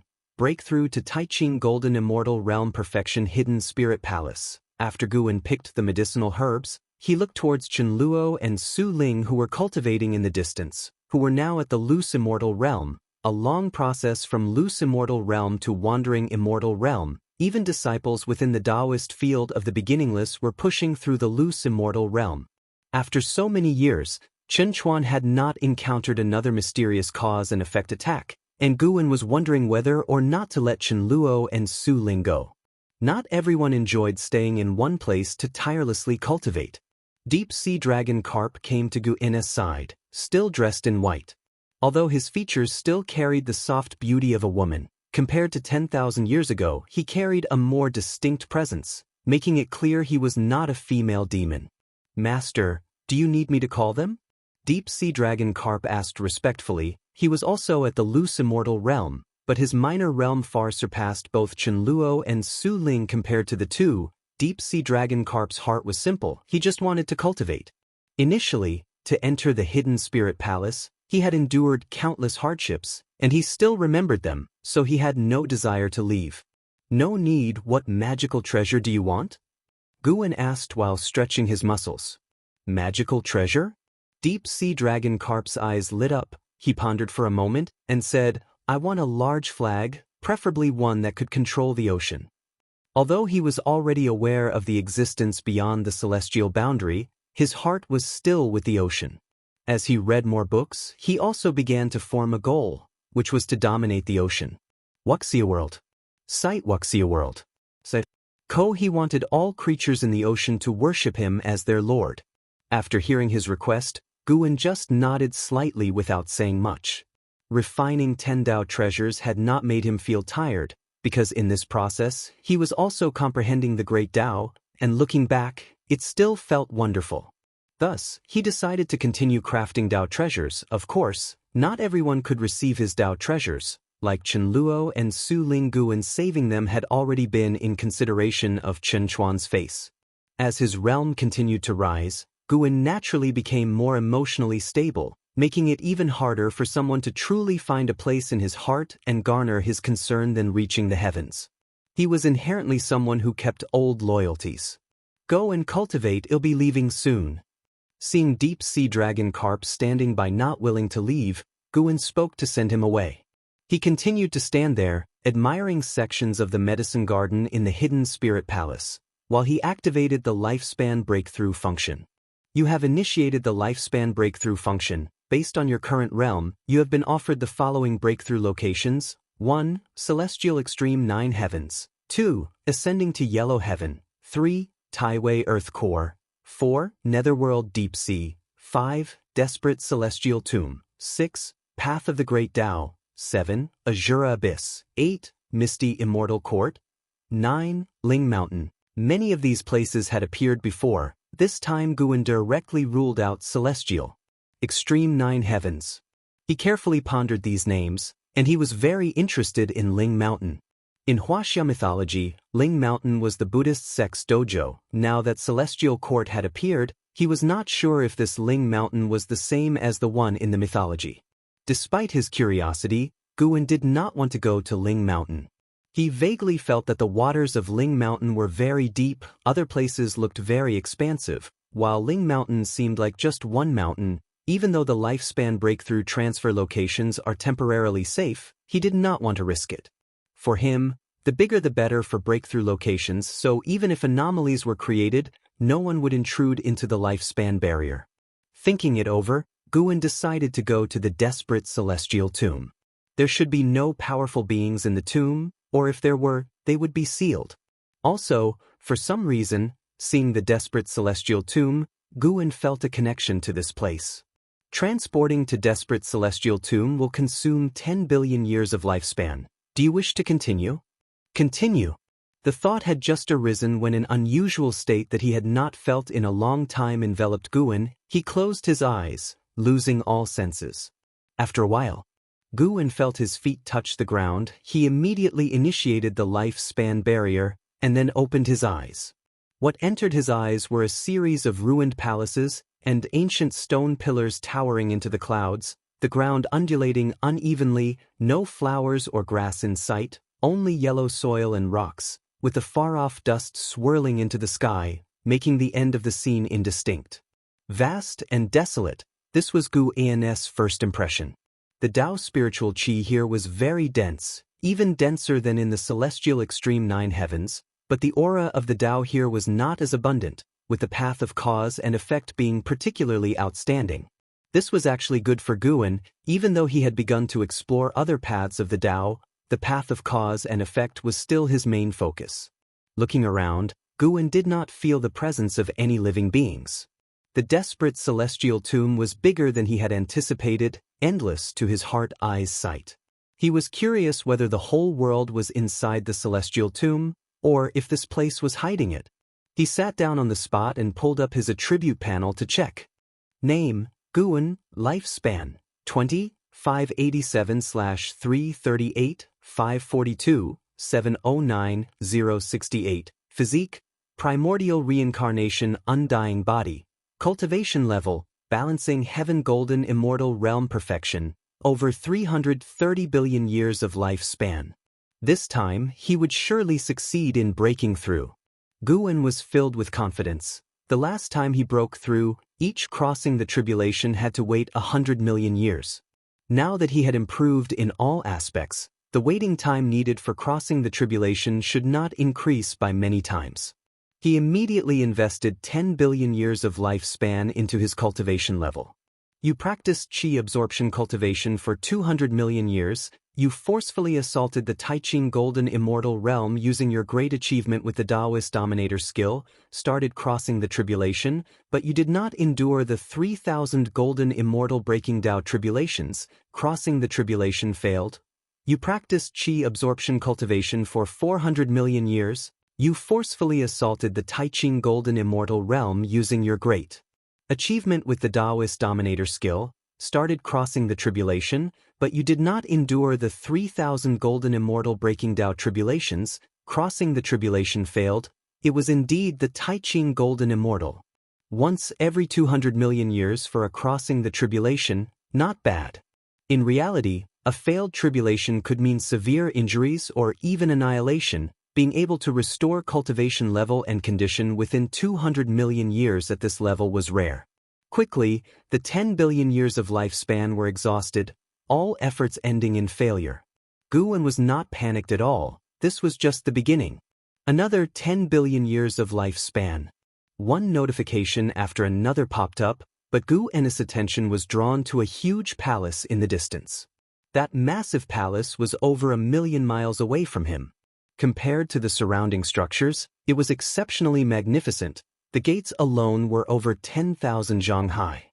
For a moment earlier, Guan felt a faint and eerie presence from that palace that disappeared quickly, as if it was his imagination. It seemed that this desperate celestial tomb hid secrets. After all the prompts on his panel disappeared, Guan continued to invest 10 billion years of lifespan. Failure. Invest again. Failure. Invest again. Finally, success. You practiced qi absorption cultivation for 5,900,000,000 years. You forcefully assaulted the Taiqing Golden Immortal Realm using your great achievement with the Taoist Dominator skill, started crossing the tribulation. You endured the 3,000 Golden Immortal Breaking Tao tribulations. Crossing the tribulation succeeded. Your cultivation level broke through to the early stage of Taiqing Golden Immortal Realm. You practiced qi absorption cultivation for 100 billion years. Your cultivation level improved. A massive amount of Tao spiritual qi immediately surged towards Guan. He didn't stop but continued to invest lifespan. The lifespan required to move from the early stage to the mid-stage of the Taiqing Golden Immortal Realm far exceeded his imagination, costing him 200 billion years of lifespan. That was truly frightening. However, thinking of the 9 Heaven Cyan bird who was only in the early stage of Taiqing Golden Immortal Realm despite being over 200 billion years old, he felt more at ease. After all, this was the Taiqing Golden Immortal, a realm unimaginable to the beings of the celestial spirit great world. He continued to invest lifespan until his cultivation level reached the perfection of Taiqing Golden Immortal Realm. From early stage to perfection, he had spent nearly 100 billion years of lifespan altogether.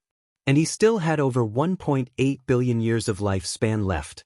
Meanwhile, anomalies began to appear in the desperate celestial tomb. Tao's spiritual qi surged from all directions, forming devastating tornadoes, and runes appeared intermittently in the sky, akin to thunder, oppressively intense.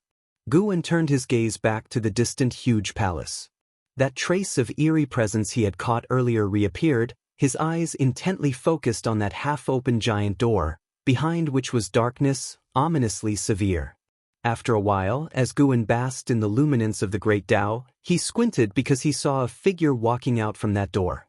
The figure was as large as an ordinary person, seeming minuscule like dust within the doorway.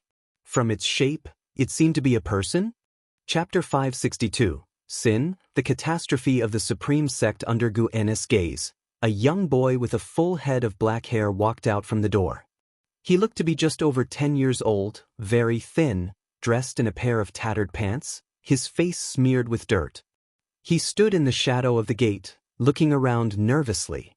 Sin, Nirvana Realm 0/9999/9999. His cultivation level in the Nirvana Realm wasn't particularly strong, but his causality was extremely complex. Even someone as powerful as Guan couldn't see through it. The tangled, complicated causality was intricately related to the Tao rules within the desperate celestial tomb. At first glance, Guan felt like the boy was imprisoned here by the great Tao. But the key question was, how could he be 0 years old? Just born? Guan grew curious about Sin, but his immediate priority was to make a breakthrough. After watching for a while, he closed his eyes. The commotion caused by the breakthrough soon enveloped the entire desperate celestial tomb, making Sin at the gate even more nervous, to the point where he retracted back into the door, only poking his head out. As Guan closed his eyes, time flew by rapidly. An hour later, Guan successfully broke through to the Taiqing Golden Immortal Realm.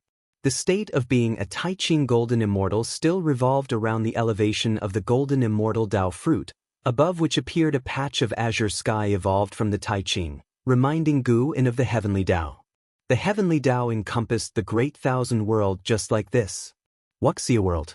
Sight reaching the Taiqing Golden Immortal Realm led to a transformation of his destiny pattern, unbound by the constraints of the Great Tao.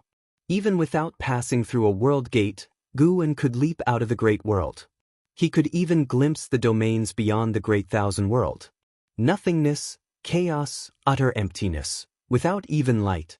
The desperate celestial tomb, like the Great Thousand World, though not as vast as the celestial spirit Great World, had a similar structure to the Great Thousand World. Aside from a leap in mana, his heart-eye began to transform, and his divine sense, too, underwent transformation. As a Tai-Ching golden immortal, he could come and go as he pleased, his soul body reaching his thoughts instantly without any hindrance in the journey. Within the lifespan barrier, Gu's body shone with a strong light. Dao's spiritual qi formed whirlwinds around him, appearing to hide thousands of stars flickering in brilliance. After fully stepping into the Tai-Ching golden immortal realm, Gu started challenging higher minor realms. Only after reaching the late stages of the Tai-Ching golden immortal realm did his thoughts return to reality, and when he opened his eyes again, his whole persona underwent a drastic change. He became more transcendent, exuding an aura of unparalleled dominance. Tai-Ching golden immortal, the pinnacle of the golden immortal Dao fruit and also the sixth realm of the Dao fruit realm, the great Dao told Gu that very few beings reached this layer of the realm, a domain even the great Dao couldn't entirely restrict. Gu could feel that his golden immortal Dao fruit had reached its limit. Another breakthrough would grant him even greater favors, and his Dao fruit too would welcome a new transformation. The Dao's spiritual qi continued to pour into Gu's body, the potent power of the great Dao surrounding him, as if protecting his breakthrough. Gu's gaze once again turned towards the distance. The giant palace gate no longer bore sight of Sin. He felt somewhat wistful, a feeling that left him confused. His intuition told him that he had some connection with Sin, a connection he couldn't recall, possibly because it pertained to the future. He felt it was likely related to lifespan reincarnation. Perhaps Sin had some connection with one of his reincarnation bodies from a past life. From the moment he saw the desperate celestial tomb, he had this sense, as if something here was waiting for him, something he was compelled to face. Gu gazed at the massive palace while lost in contemplation. Even though he had successfully made a breakthrough, he couldn't fully decipher the causality of the desperate celestial tomb. However, he was certain that the entire world was a celestial tomb, burying countless great powers' causality. He could even envision the scenes from before their deaths. The desperate celestial tomb seemed quiet but was truly terrifying. Without the lifespan barrier, just 1 hour in the tomb would see Gu eaten away by mysterious forces within, making escape impossible. Whatever this force was, Gu couldn't tell, and he even sensed that this force was no less formidable than the heavenly Dao. Time continued to pass. Gu had reached perfection in the Tai-Ching golden immortal realm, but the strange phenomena within the desperate celestial tomb persisted. Aside from Sin, he detected no other presences, as if the desperate celestial tomb housed only Sin, a living spirit. Once his cultivation level stopped growing, Gu stood up, choosing to teleport back. As for the confusion brought about by Sin, he decided to let time provide the answers, for with the lifespan breakthrough, there was always the possibility of returning in the future. After a while, Gu reappeared inside the hidden spirit palace. He pulled up his attribute panel, and just the breakthrough of the lifespan barrier alone had cost him 70 billion years of lifespan, leaving him with around 100 billion years. That's fine, there's lifespan left. After giving the deep-sea dragon carp that had already begun its cultivation practice a glance, Gu disappeared on the spot. He didn't return to the Taoist field of the beginningless but took one step to arrive at the outer sect city of the Supreme Sect. It had been tens of thousands of years since he last returned to the Supreme Sect. Compared to the last era, the Supreme Sect was even more prosperous. Even the outer sect city had been expanded, and it was more vast than the sect's main city of before. Gu appeared out of thin air amid the crowd in the streets without attracting anyone's attention. Even when he appeared in front of the passing disciples, they only felt that he had an extraordinary demeanor and were not confused about his sudden appearance, which was the effect of his Dao intent. He could influence people's perception, even manipulate their minds. The Supreme Sect was bustling today. As Gu strolled around, he listened to the discussions among the Supreme Sect disciples. I heard that Grand Elder Zhu Xing himself took action and still couldn't subdue Yitsong. Is the primordial chaos body really so domineering? Not exactly. Yitsong wields an immortal path ultimate treasure, and clearly, there is a prominent figure behind him. It is said that the Guanyuan Saint sect supporting him possesses great powers that transcend the 9 heavens of the immortal path. The supreme sect won't be overwhelmed, right? Yitsong was also once a disciple of our supreme sect, but now he has become our enemy. What exactly happened back then? Guan listened to these discussions without paying Yitsong any mind. The new era would give birth to new talents, especially since the current great heaven and earth are far stronger than in the last era. Before the great thousand world was reshaped, thousands of great heaven and earths were scattered across the universe. From ancient times to the present, entities wanting to transcend the free immortals realm would leave the great heaven and earth to seek opportunities in the universe, because their own heaven and earth could not help them reach higher realms. Now, the great thousand world has been restored to its original state, and the heavenly Tao has re-emerged. Opportunities are everywhere, and more great powers are returning.